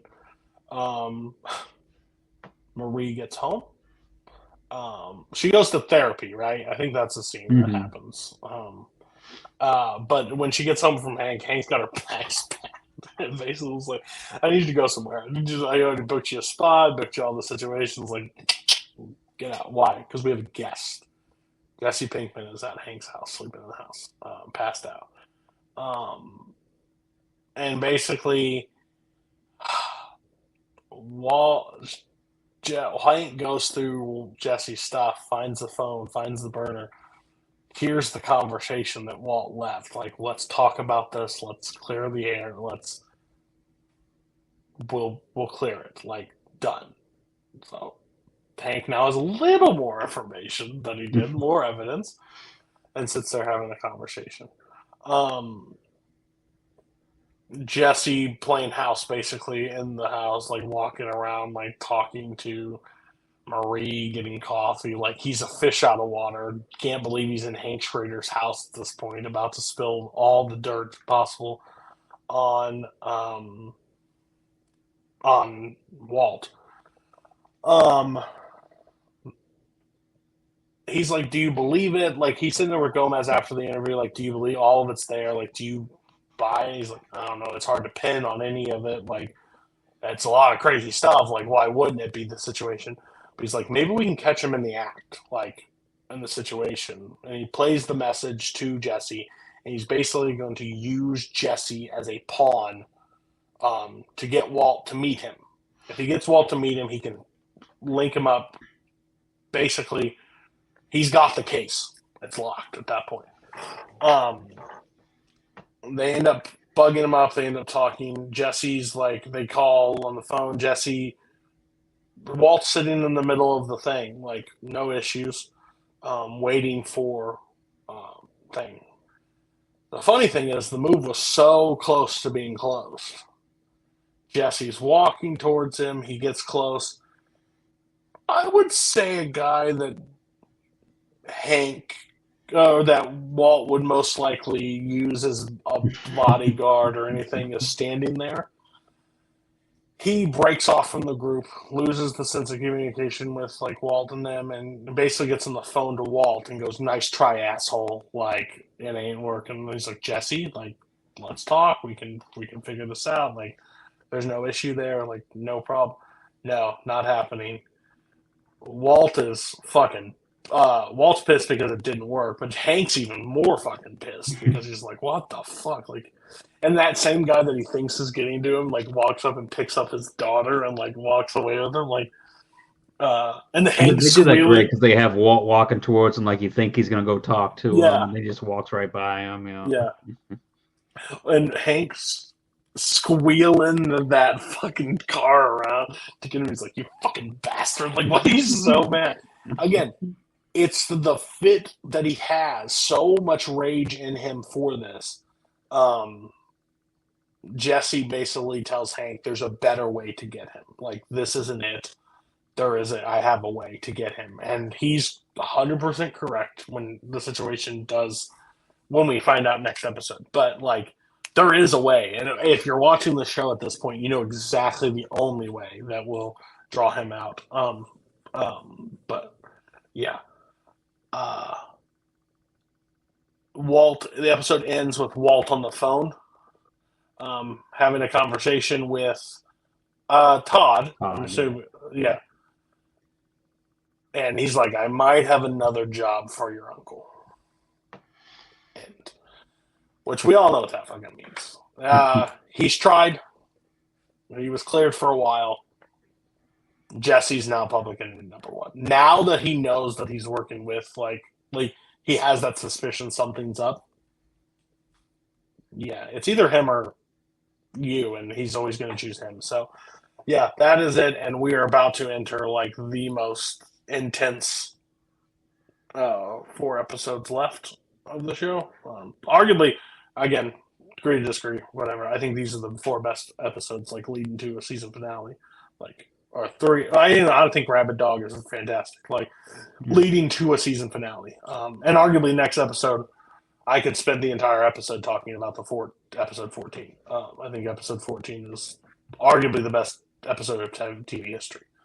What do you guys think?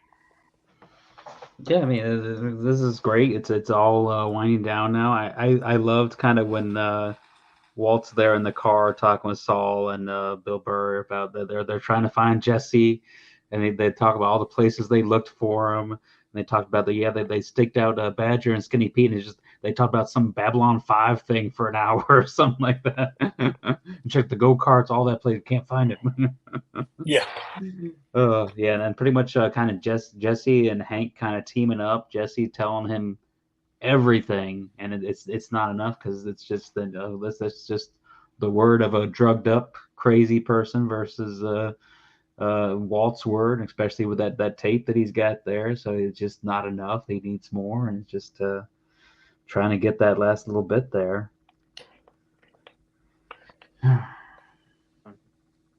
Yeah, the Walt Hank team up is always a kind of a fun thing to do.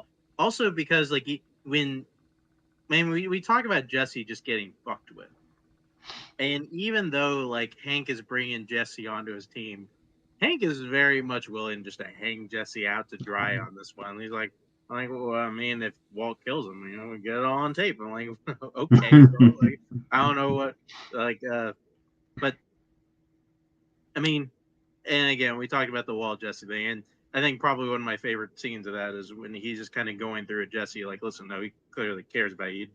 He does all these things, and he kind of lists them all out there, which I guess we don't need to reiterate that again. We kind of talked about it a bit, but I can't honestly, I can't remember if it was brought up before. I don't remember if it was in this episode, the episode before, but just thought it was kind of going back to like a thing, at least a moment from these 3 episodes I really liked is when kind of Marie kind of pressures Hank about going to the DEA.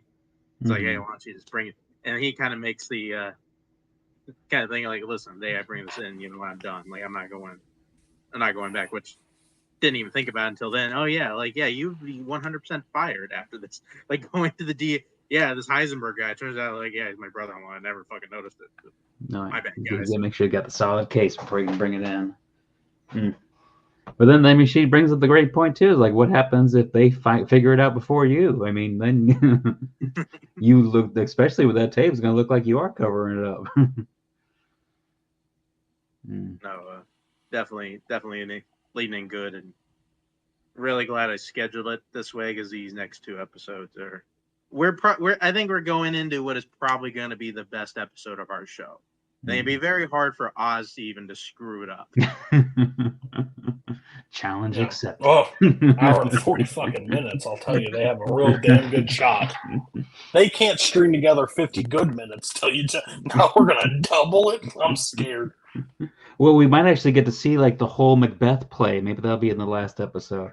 It better end like Macbeth. There better be a lot of fucking death. Lion King better start playing. I'll tell you right now. It better be like 40 minutes and the rest is the Lion King. Like, I'll be pissed. If it is that Macbeth play, is that where like Euphoria got its inspiration of doing that whole episode of just to play like, oh, we got this from Oz, and so yeah. whole episode doing Macbeth.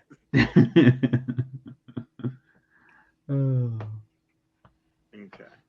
All right, I guess ready to finish this one out. Going into The Wire. What's that show?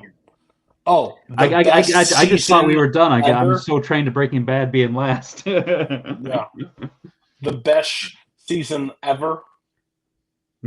I mean, listen, I'm glad we liked it. I'm glad we at least we're all on board here in this one. You take wins where we can get them. I think you guys kind of noticed this last week, but I'm just kind of going in order because everything kind of flows into everything. I feel like it's impossible to break up. So, we're just going to kind of pull through this best we can. So we're starting out episode 4, transitions. Start out with our good old cold open. We hit somebody with the old dog shit in the bag trick. Colicchio thinks he caught these kids getting a re-up. It's like 10, bunch of dog shit. Of course, he gets pissed. Guy starts honking at him. He's like, hey, I'm just trying to get to work. He's like, motherfucker, I'm going to show you what's what. And then, like, he starts beating on a guy in his car. And then, like that, and we open up the show. So, of course, just a little bit of police brutality to start out this week of The Wire. It's how we started and how we should end, I'll tell you. And we got Freeman and Sidner, who may have found something big on Clay Davis. Sidner is like, I don't know, like I see something about a loan he got from his mom, getting something in, and Freeman kind of freaks out and just walks out. So it could be something. Daniels tries to convince Burrell he has nothing to do with the article. Very awkward meeting between the two of them. It's like, sir, like I got nothing to do with it. I don't know. And he's just playing golf. You think he's going to take a swing at him with his putter there in the office. We got Alma hears Burrell's going to get fired soon, so all the newsroom is lit aflame because they know they probably got a big scoop coming up, and Alma's been tasked to kind of head up the police stuff from now on. Prop Joe trying to pay his respects to Butchie, and he kind of thinks something's a little fishy about it. Anything he has a feeling that old Cheese may have sold out old Butchie. As he knows, like his cousin is very, like himself, very opportunistic. Marlowe is keeps meeting with the Greeks, and I think the Greeks kind of realize, listen, we can't tell Marlowe no. He's just going to keep coming back. He's going to keep giving us suitcases full of cash. We just gotta tell him, hey man, we're cool. Like it's we're all right. You can come in with us. Lester show, and then Lester shows Bond kind of what he has, the kind of the state's attorney, like, hey, we got what they call like a headshot, where he kind of falsifies like what he had on a loan application, and kind of and something that would automatically get him 30 years, but they got to bring the feds in on it. It's got to be taken to the federal level, and Bond doesn't like that. He's like, you know what? I got this guy. I can do it myself. Like I can bring down fucking Clay Davis. I don't need any stupid feds. We got Scott, a little bit tired of the Baltimore Sun. He's trying to get a new job at the Washington Post, and they kind of said, yeah, I think we're good. I don't think we need you. Oh, we also heard that you maybe make some shit up, so I don't think we need you here at our paper. Burrell doesn't really want to go quietly. He hears that he's on his way out. He starts waving around his file on Daniels. Look, he's got all this shit on him. And then we got Nerys coming in. He's like, listen, man, if you go out kicking and screaming, you're not going to have any friends. And come out here, you're not going to have this cushy government job. You may want to think about what you're doing here. Able to talk Burrell down, but not before she looks at this good old file on Daniels and just kind of slips it in the bag. So, sure, nothing will come of that. Sure, it'll be fine and dandy. Lester brings in one of his old partners to help manufacture another homeless murder. Like they're trying, like him and McNulty know they got to get another body and kind of really up the ante. They bring in another beat cop that Lester knows on it. And now Omar has come back to Baltimore. He's ready to fuck some shit up. Oh, you mean somebody went knocking at the boogeyman's door and he decided to come and answer? Shocking! What? No. Yeah, he pulls in. I guess the one help he has is this old guy. I just want this on the record. I'm not complaining. I'm so happy they went knocking at that door, but it's so dumb. It is. Listen, you gotta do it. Marlo. Nobody steals from Marlo. Okay, that's. I'm literally Breaking Bad, Walt, Omar. If I had to rank characters in these 3 seasons, love them both. Let's bring them back. And I think we skip that. If you guys want to bring up Carver. Carver goes up to Colicchio. He's like, listen, man, we got to be smart about how we present this. Like he gives him like the old speech that Daniels gave him, like back in season 1. It's like, listen, you were distracted, all this, and Colicchio, no, fuck that guy. He should have known he had it coming. And then Carver's like, what are you doing, man? Like, okay, I'm gonna write you up. Like, if you're not gonna play this cool, like I can't do anything for you. Then we get one of the funniest scenes of this week where Clay Davis shows up to the grand jury. He's like, all right, I'm here to help you guys out. And then he very quickly notices, oh, you guys are actually going to try to charge me with some stuff. But yeah, I'm going to plead the fifth.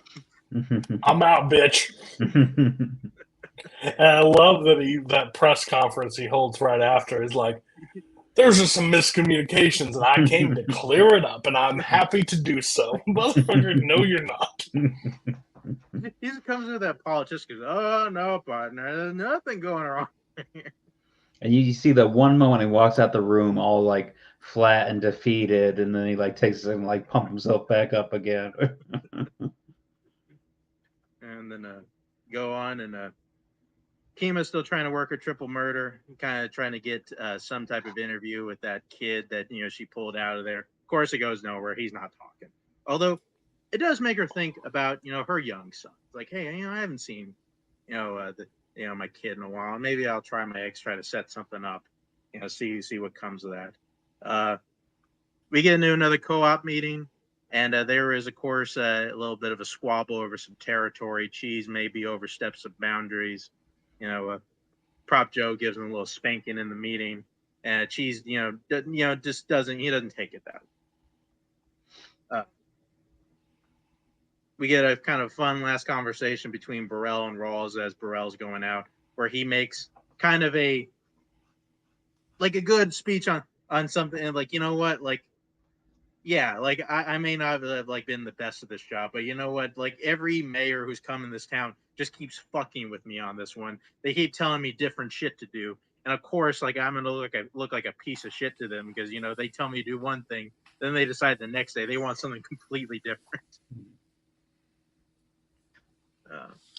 And of course, a press conference is called. We get kind of a fun scene as it's happening, and there's interplay in the newsroom about Gus saying like what Carcetti actually means to say, and it kind of also gets in a little bickering fight with Gail Bedecker about like letting go of their police guy.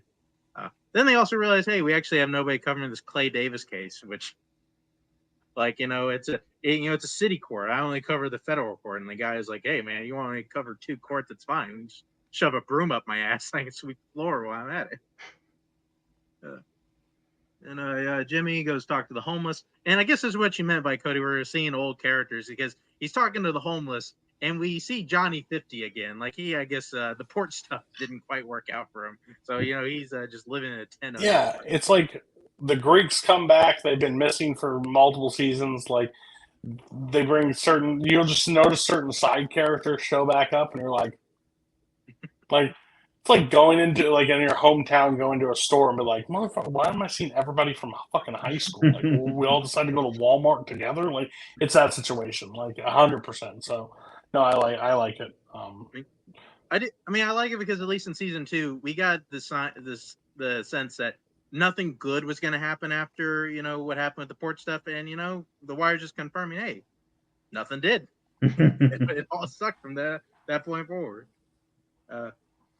And then we have Omar trying to get some information. He goes after Slim Charles. He thinks that maybe Joe gave up Butchie. Slim is like, nah, man, it wasn't us. Like, I would tell you, I would help you, even like if I knew that was the case.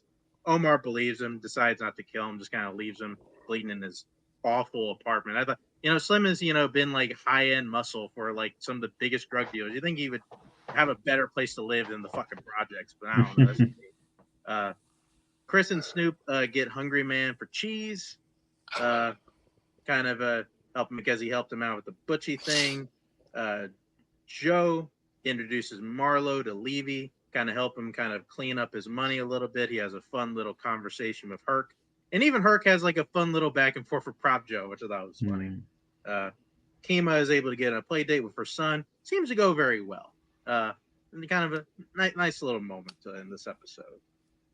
Then we have probably one of the better moments of this episode where Herc and Carver are kind of going over what happened to Colicchio, kind of gives him the, like, listen, remember when I gave you that kid to give to Bunk Marlowe and you didn't? It's like, yeah, well, it mattered. It all matters. And then we kind of get that moment where Herc and Carver, they're still bros. Like, Herc and Carver are still good friends. Yeah, really cool moment. Beatty's up, had enough of Jimmy's shit. She knows he's going around fucking about, not hearing any of the serial killer bullshit. Jimmy and Lester are also finally able to find a new body. They are kicking it up a notch with, fucking with his fingernails, and we pull out these fake set of teeth. What are we doing with those fake set of teeth? Turns out, they're just going to, leave bite marks on this dead body, as if, we're not going to hell already. We might as well, just keep trudging down the path. And of course, Omar, because Omar's back in town, Joe's getting a little skittish about hanging around. He decides to leave town, gets all his stuff together. Cheese, he's going to wait him out. But oh, wait, after Cheese leaves, who walks in? Omar goes in there and says, hey, this is it. It's like, but, what about my connection? It's like, I got the Greeks with it. They're cool with it. Joe tries to beg for his life just one more time. You can just let go. It's like Marlo's like, yeah, no, there's no fucking chance. Like you'll just be going back to your schemes in no time.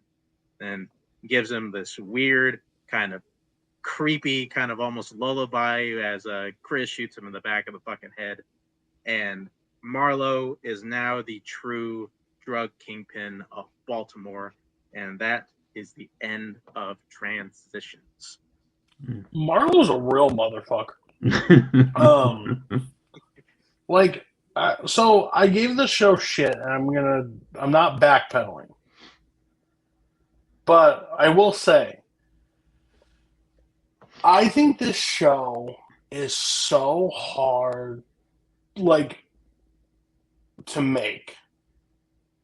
Because, like, there are characters that are involved every season, but there's a new problem every season, right? And they solve the season every season. But to make it interesting this many times and it good this many times, that's just crazy. Like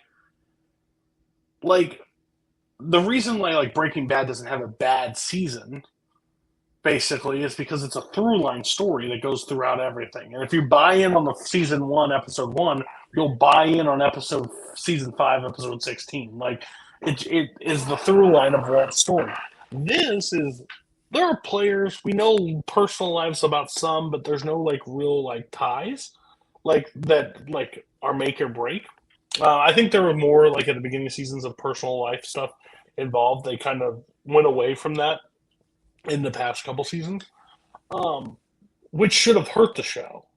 I think it only made the show stronger because like we already know what their motivations as people are, so we don't need to like spend more time with their property. With that being said, we've had some great like drug members, like leaders of the groups. We've Stringer, we've had a bunch of people that again, this show I don't remember names. So people. He is by far the most ruthless motherfucker that we've ever dealt with. Because everybody else had logic, right? Like everybody like almost practiced a code. He doesn't believe in any fucking code. He even says it to Prop where he's like, I wasn't meant to be the son. Like, no, bitch, like this I'm meant to be the king. Like but his cold, like, I think he does so well in his acting with no expression because that just shows how cold, like, ruthless both of those guys. Because who's his? I can't think of the guy. What's the character's name? Chris. Chris. Yeah, those two are just like no business, don't give a fuck, and like you see him like walk. You never see like his facial really to the end, but like he walks in behind Prot and you see it, and you're just like, close your eyes, like just.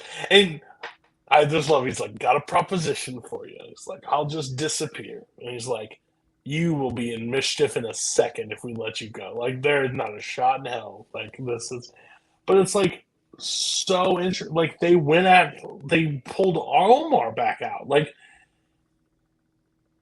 your life would have been easier if you just don't feature Omar at all. But no, you just decide because he feels like he's untouchable.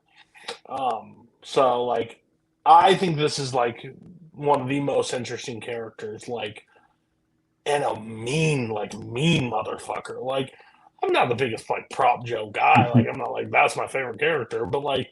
Man, just like the nice guy from the last episode, like the Omar's buddy, like just good characters, nice character, and they're just like taking them out. Like I don't give a fuck. Like, and it just shows like anybody's expendable to them. They do not care, and I think that's what's working so well for the season and the show. And I think he's by far like. Like I have this idea to pitch to you guys after the show, like for the next season, of like all these characters. But I think like this is one of those situations that is just like it works so well because I thought losing Stringer Bell was going to hurt the show a lot and I think Four like dipped a little bit in like because you lost like a crucial piece in it, but the kids like picked up that story and carried it, and they were interesting enough to carry. But now we're like in a whole nother. We're in like a fucking evil empire of this situation. And now like I've called Omar the Robin Hood for seasons now. Motherfucker's about to. He's gonna have to defend us. He's gonna have to save us at this point, or we're all fucked. So that's right. He's gonna become Spider-Man in the next episode. Yeah. So. Transitions is also transition. I love when a show names an episode that makes like perfect sense. Oh, yeah. Like transitions are perfect. Like going into you're like, I don't know, that could mean anything. And like at the end means what it means. Brilliant. Yeah, I mean, this is a fantastic episode. Like Cody said, the transitions. I mean, you get Burrell transferring out of it, and Rawls and Daniels kind of moving up, and the whole thing with Marlowe. Pretty much, it's kind of like the this is kind of like the end of the old school for the crime, and the new school's coming up. Because even like Avon, he had a code in his stuff, but the Marlowe, he just plays by. I would say his own rules, but I don't even know if he has those. But Basically, get them before they get me. Like he doesn't give any options to leave any doors open. and He wants to be he's the been only like one. this. He's been consistent the whole. Because I remember even Yep. like when you first meet him, he's like one of his guys is mad at a guy for hitting his car, and he's about to pull a gun. He's like, "Do it or don't. I got places to be." Oh. Yes, so Marlowe's great, and I And think that this is. character, when you introduce him, then like Mhm. see it, you don't realize who the mother, Oh like yeah. what he transforms into, like, Oh yeah. and doesn't like have any like huge like emotional, like he doesn't get He's acting the elevated. same. It's just now he's got the power. Yeah. Yeah. So yeah. So that now he's really dangerous. And I think this is also a great episode for Carver too. I love all the stuff with Carver in this episode, especially the speech that with him and Herc. I think Carver is probably one of the characters that probably has the most growth out of all the characters throughout this show. I think when you look at him in the first season and look at him now, where he's come, and like Mark said, because he was gonna play it how Daniels played it, but he found out that these guys, it's not gonna work with these guys. So I would say he's grown even more than Daniels has at this point, because he realized that hey, all this stuff matters. We can't just be sweeping this stuff under the rug. We got to be protecting the people we're supposed to serve and protect. So yeah, great episode. Yeah, I'll echo everything you said about Marlowe. I'm 100%. I think I'm noticing it more. I think maybe it's because I'm kind of watching this a little bit more slowly, because I think it's just the Marlowe's journey of being kind of the king of this is just feels like more ruthless and biting. Even though, like, again, Prop Joe is not like this great guy. We do feel sad when Prop Joe dies, is because like just doesn't feel deserved in the slightest. And also echo everything you said about Carver. I love Carver. Carver has been one of my favorite characters of the show, because he starts where he starts in season 1 and where he is now is just a completely different person, and it all makes sense. It's all like it's been intricately planned up until now, to where he feels like this fully realized character. Mhm. And I mean, they were the punching bags, right? They were the grunt work. They had to do all the like heavy lifting for the group, but not get any of the recognition. And now he's like leading, like, They just want to go kicking doors and beat people up and stuff, and like they make points throughout all seasons of it of like how much he like jumped, like went through the stages and like kissed the right ass and did the job that he needed to move ahead, because he didn't want to be that. Like, Mm. and him and her like finishing both like almost opposite spots of who they Mhm. are, but they both are like it just didn't work for them in one A. But it's like that's a character development that we don't see a lot of personal life, but we see a lot of career growth, Mhm. which is interesting, and it sells very well. And it's just like, and I think this is what you were bringing up is like you're going slowly. When I watch Breaking Bad for fun, just to rewatch it, I just burn through the shows, like, right? I don't, but us having to stop or like take notes or like remember facts about the stuff that happens, we're picking up on all new stuff. Like, Mhm. that's why like my Skylar thing has changed at this point. I've watched it forever. Skylar's a fucking bitch. Fuck her. Why can't Walt cook meth? Like, what's the fucking deal? Now I'm sitting there watching and having to dissect Walt as a character, like an actual character study for us three, and the maybe two people that watch the show. The whole thing is, I understand her side of it more, because I watch 3 episodes at a time. Like, if you left me on a Saturday to watch Breaking Bad, I could finish a season like that, no problem. Like, I'm good. But I can't, because if I watch too far ahead, I'm going to be all lost in the show. So yeah, I think I think this is super fun. And one, I can't wait for the next season that we're doing because of the three shows that we've discussed.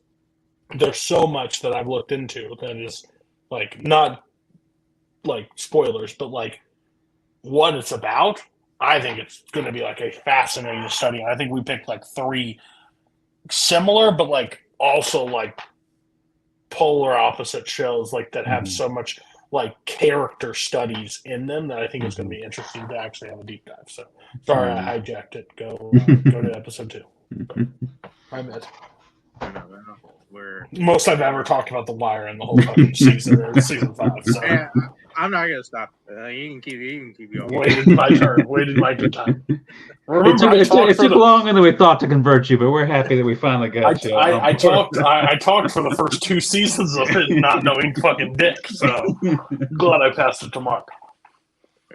Well, now go into the halfway point of season 5. Going to episode 5. React quotes start out with I don't know why I put Omar here. It's Marlo. Marlo meeting up with the Greeks. That would have been fucking crazy.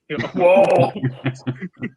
If you would have said that out loud, I'm like, what show did you... I did not see Omar meet with Greeks. Who?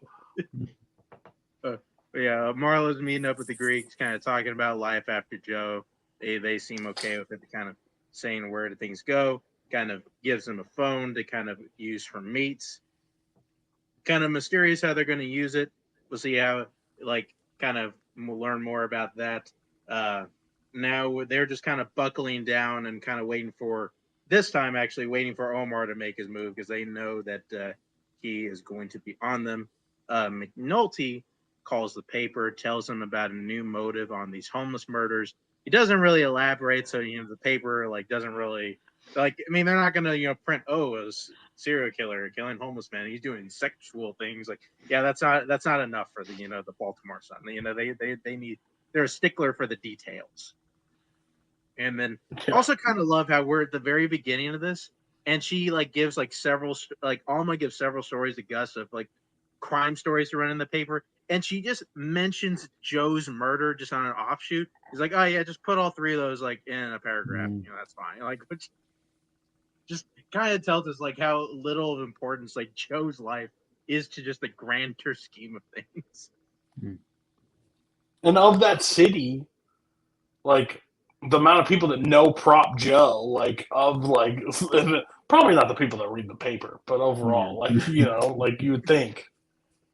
I mean, they wouldn't even. They covered him as Joe Stewart. Nobody knows who. Joe Stewart. That's true. Yeah.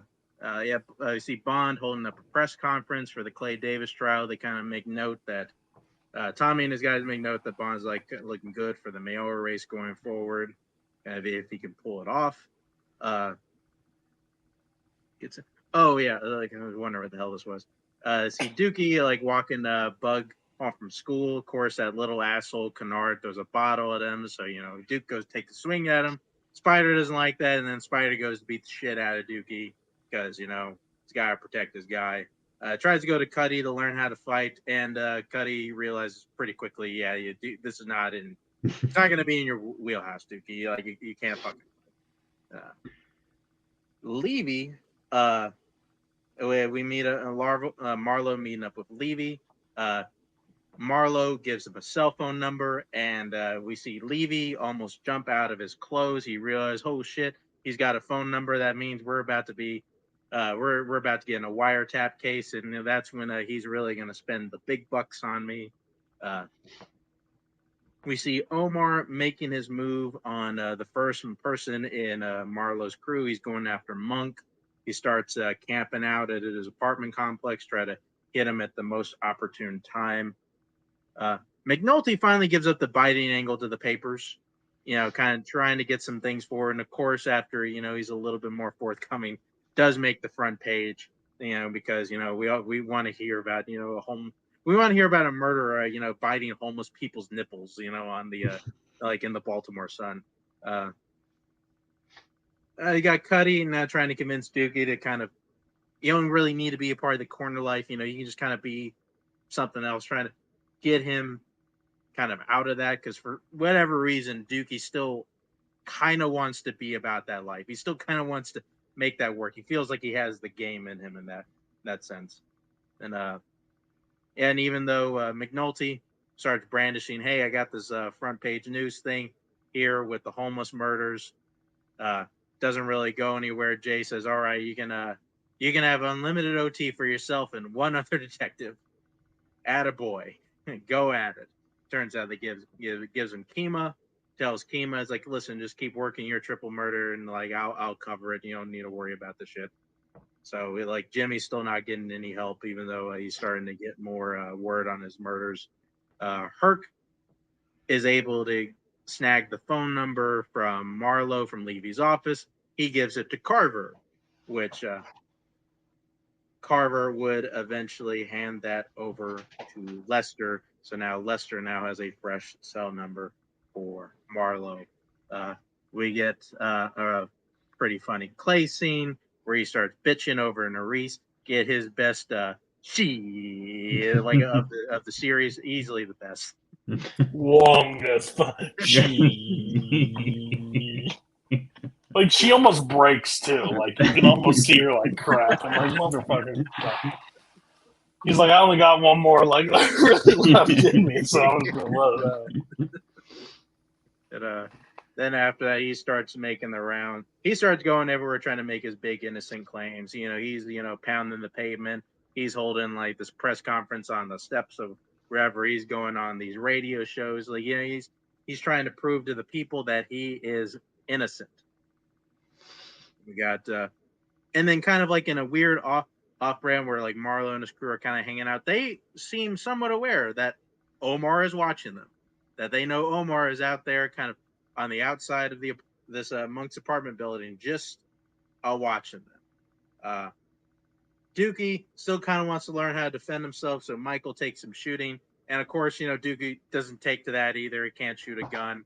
It's too loud. I think he needs fucking silencer, whatever. Like, he just, Dookie just, he can't fight, can't shoot a gun. Like, he kind of left with no options.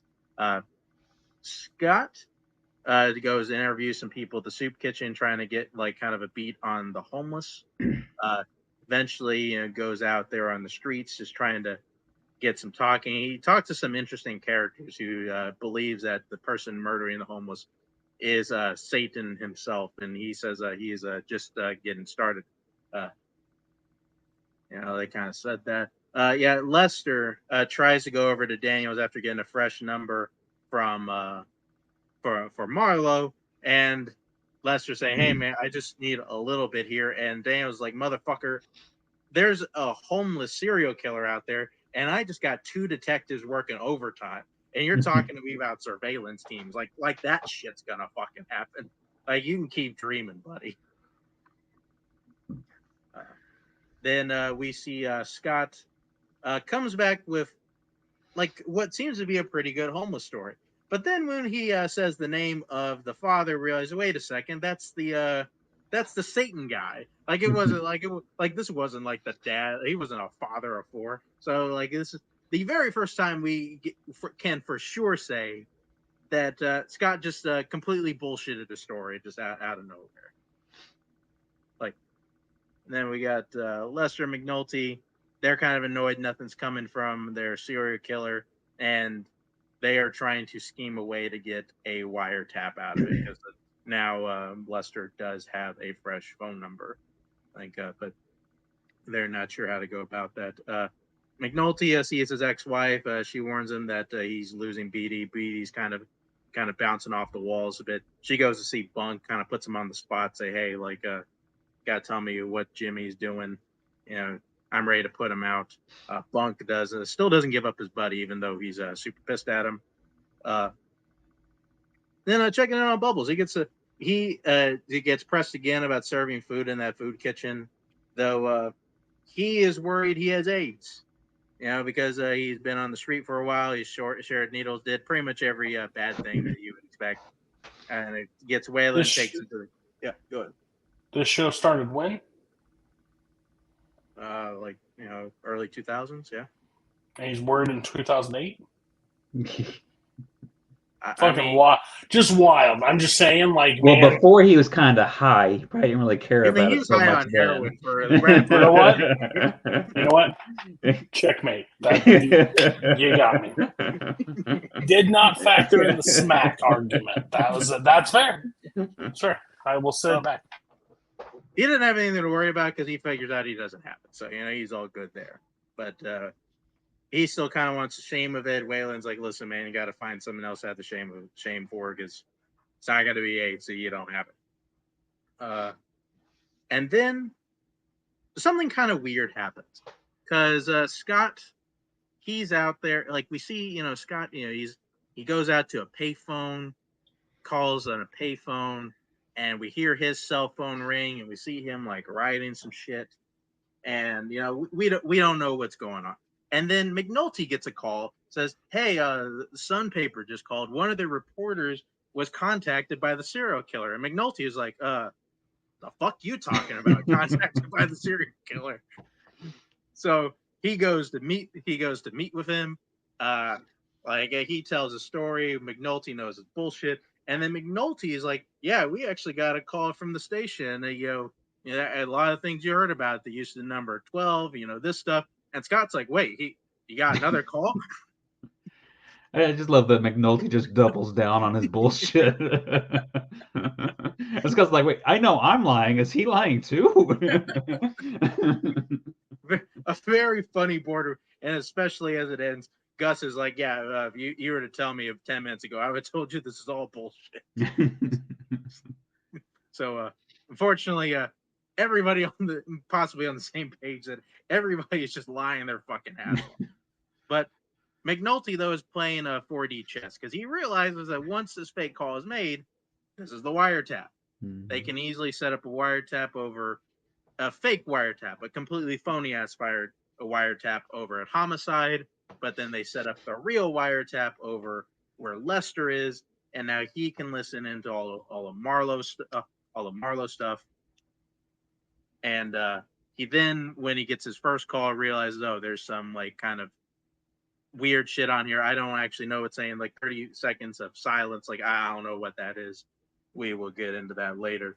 And then finally, after days of staking out, Omar realizes, okay, Monk is in his room alone, takes his buddy, they tool up, go into the room, and they are met with a hail of gunfire. Chris, Snoop, I think another guy, Michael, all waiting for them. And they corner Omar back behind a couch. He looks over, sees his buddies taken around into the head. Omar, out of options. He's up in this 4-story apartment, doesn't know what to do. So, he uses that quick thinking brain of his, like, you know what? I'm just fucking gonna run out this screen door and just jump out this balcony.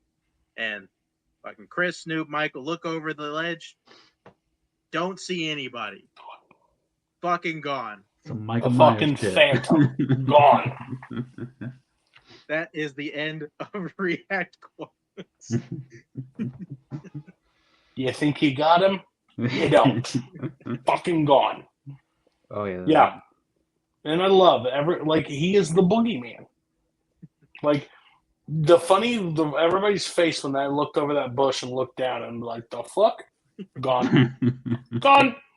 It could have been a 10-story building. Still gone. Nope. Nobody's sitting there. It's Omar. Yeah. They trapped him though. They thought they fucking got him. Didn't realize that the man has no fear. Yeah. I mean, great episode. I didn't think we'd get like another guy's moment of aim for the bushes in The Wire, but here we are. That's where they learned it. Yeah, they saw Omar do it. It's like, oh, we can do that. They're like, what if? But they're no Omar. I do have a bone to pick with Omar, though. Ooh. I mean, him and that guy were just casing out that place, sitting in a car, freaking there on the street, out in the open, like 3 nights in a row or some shit like that. And they're like surprised when they were on to him. Yeah. the I mean, fuck? usually he's good about like hiding in like a derelict a house or something like that, scoping somebody out. Is he?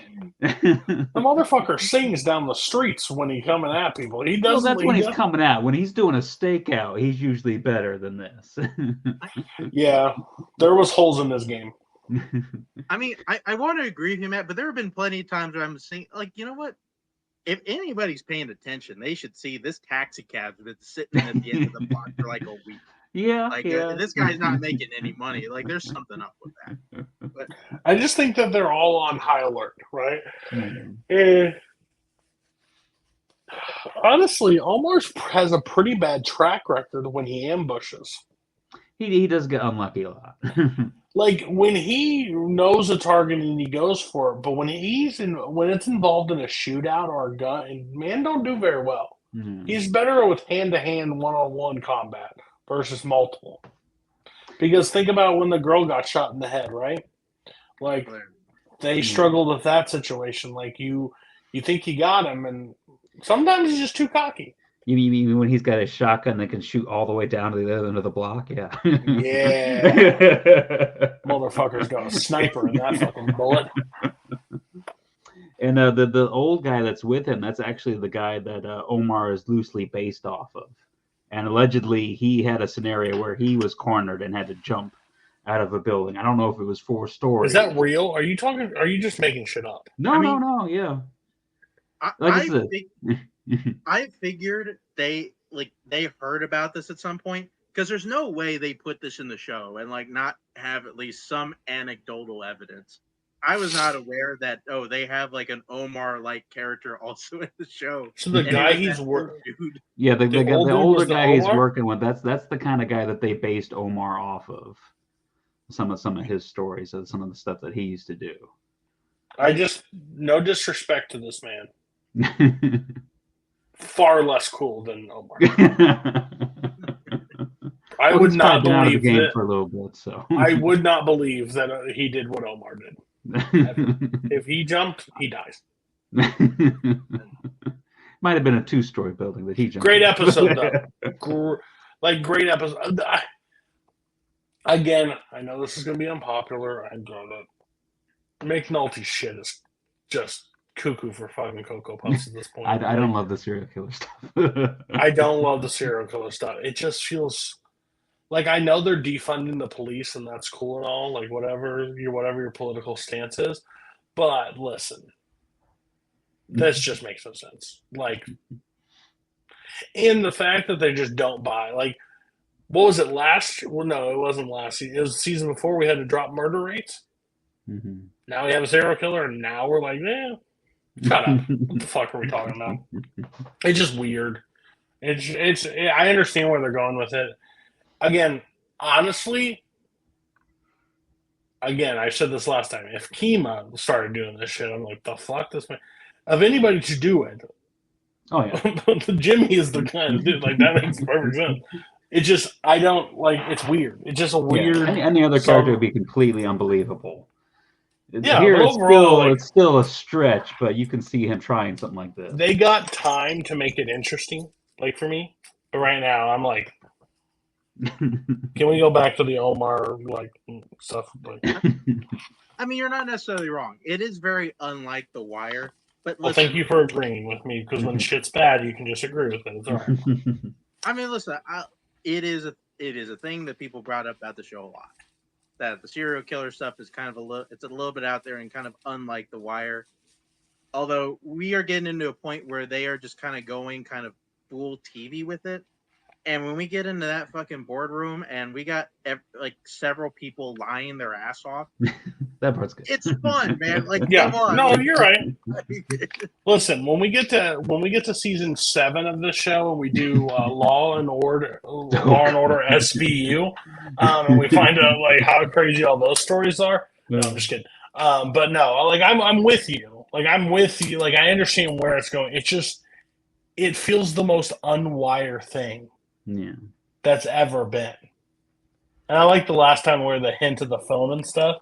I was gonna make a joke. I'm like, you could say that there could be a wire set up on this thing, like, like, we're back, full circle. Here we are. And I love like the calling of the long wire, like leading to the back of the thing. Like, I'm like, oh, we're fully back now, motherfuckers. Oh man.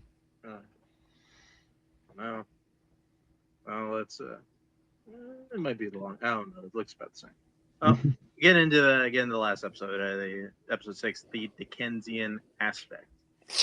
And always talking about the Dickensian, the human aspect of things.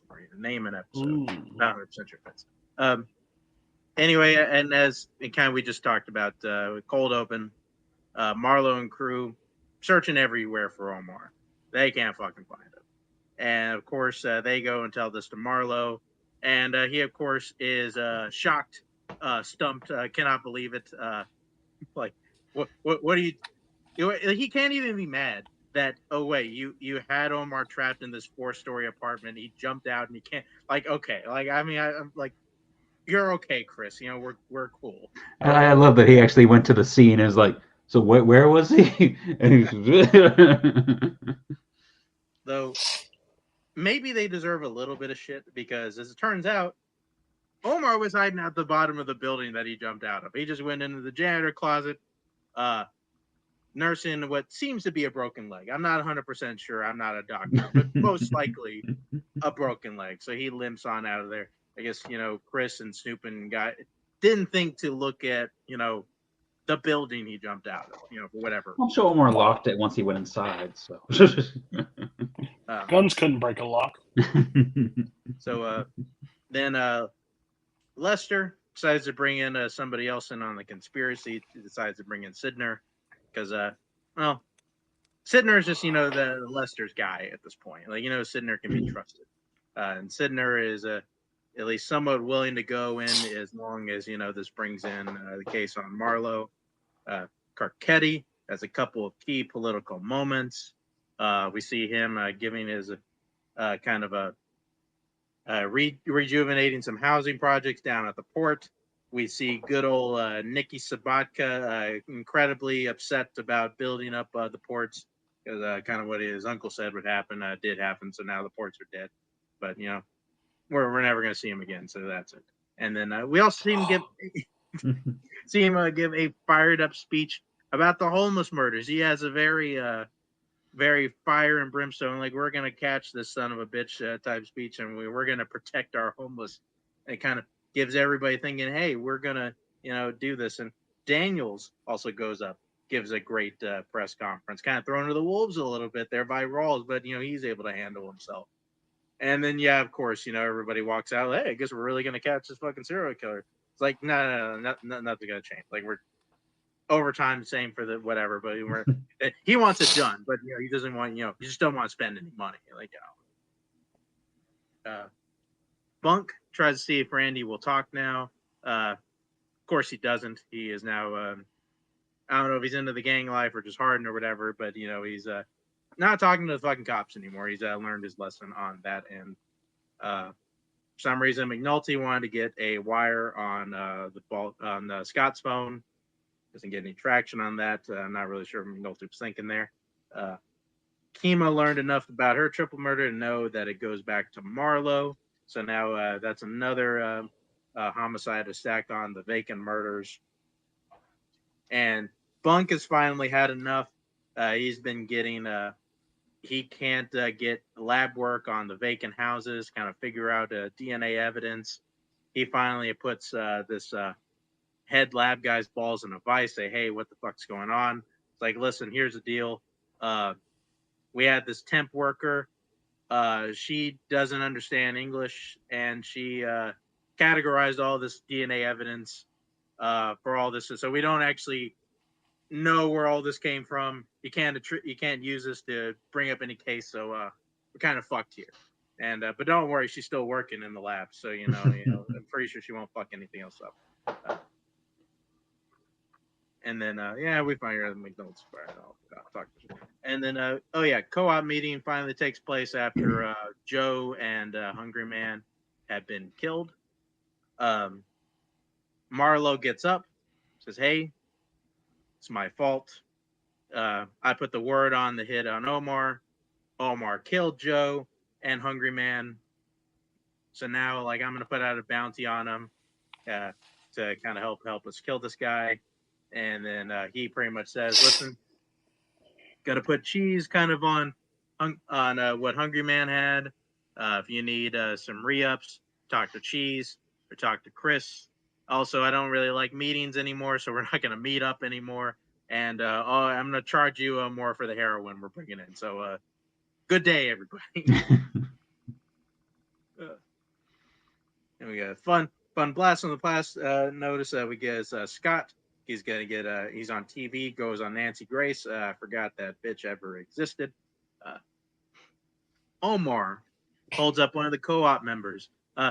Funny, never seen anybody threaten to kill somebody with a beer bottle.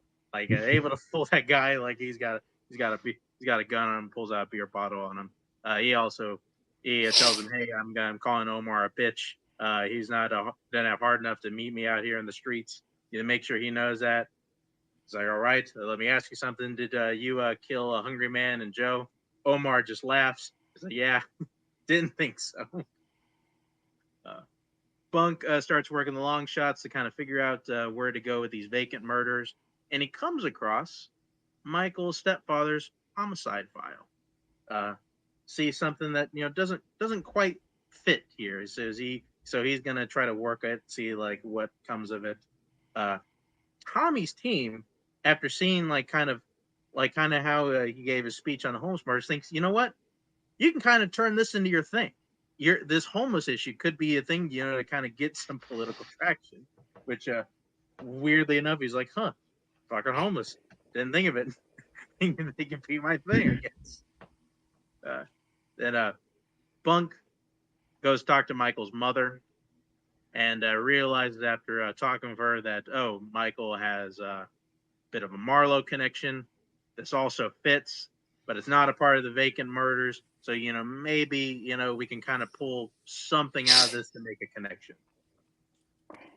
Freeman sitting there realizes that these mysterious phone calls are actually text messages, but not more than that. They are actually pictures. So, how are we going to tap that essentially? Like we don't know what we're going to do there, and then Scott attempts to spend the night with the homeless. And he gets fucking scared when a dog starts chasing him. So, I think he just like pussies out and probably, sleeps at his house or something. Omar, again, fucks with one of Marlowe's re-ups, blows up a car, all the John Wick style. Doesn't take any drugs or money. He's just out to fuck with Marlowe at this point.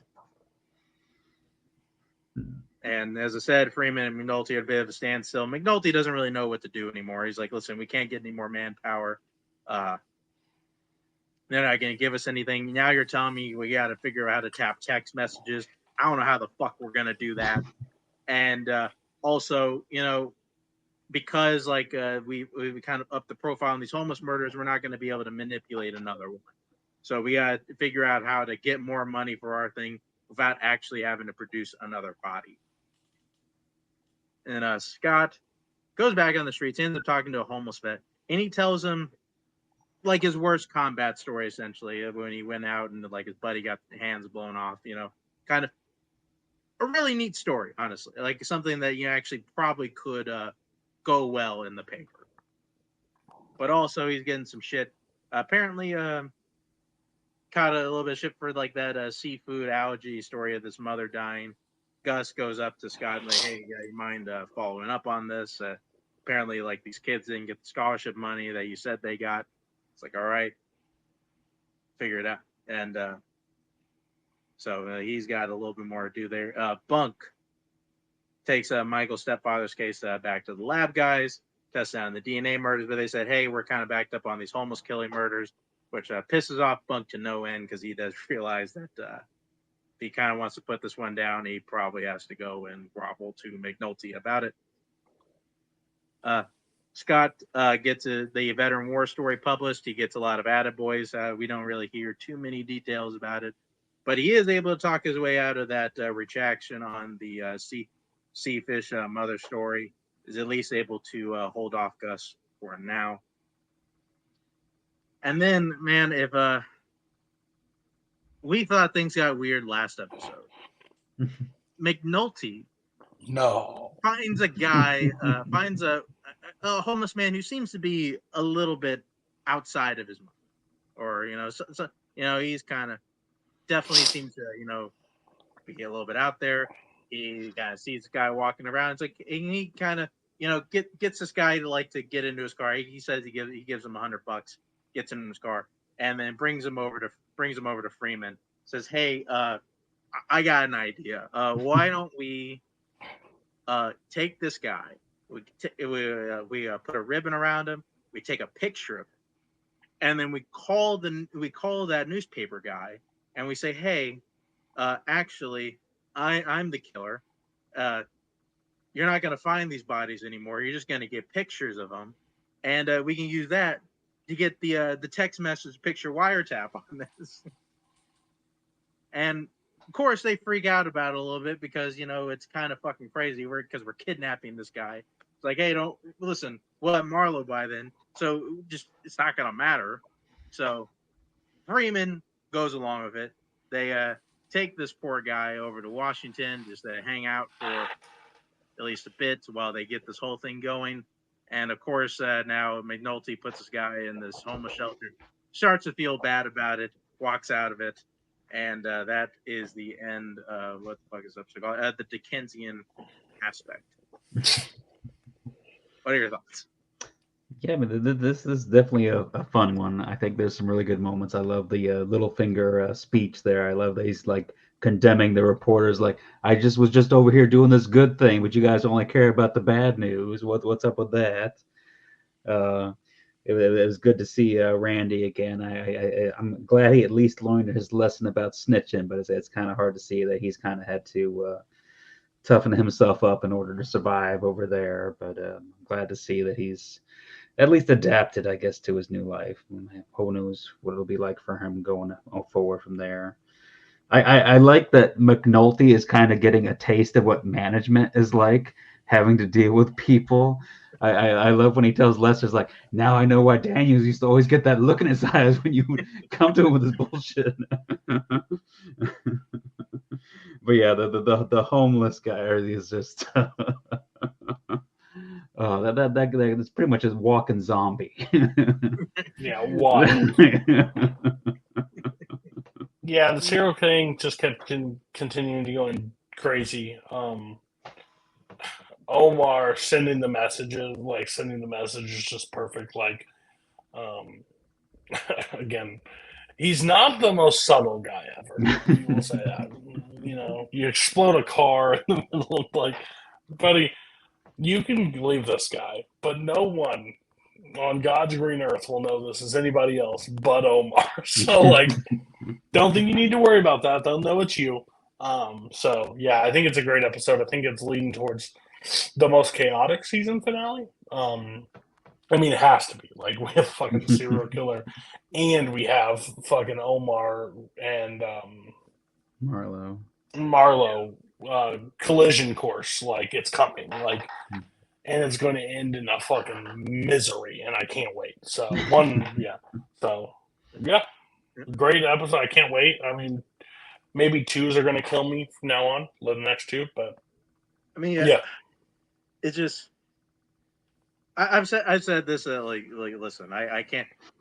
The serial killer story is going some crazy bits. I can't help but just enjoy it, just because I feel like they just kind of lean hard into it. A thing though I do really like about this episode is how the co-op essentially gets dismantled. Because you would think that this actually does kind of make sense. You would think, at least in a big city, a group of drug dealers probably get together and say, hey, if we just agree just not to fight each other, go wholesale on some drugs, we should make a lot of money, and it's better for everybody's bottom line. And we think, hey, why is that not like a common thing in, how come we don't hear about this all the time? Because there's always some asshole who's like, you know what? I want to be the top guy. Oh, you don't want me to be the top guy? Oh, I'm just gonna kill the top guy and just be the top guy. And then once I'm the top guy, we're just gonna turn this into a regular kind of pyramid top down like drug scheme like it was before. Like I didn't join a life of crime to join a union. Yeah. It's weird how like I feel like we kind of turned what seemed to be one of the more common sense things to involve in The Wire, and then The Wire just offers up a very common sense explanation to why, oh yeah, this is why this doesn't work. Just for the simple reason. Okay. Done for the episode. We have went through 9 episodes of shows tonight. Mark has drafted an entire fantasy football team. Went very well, by the way.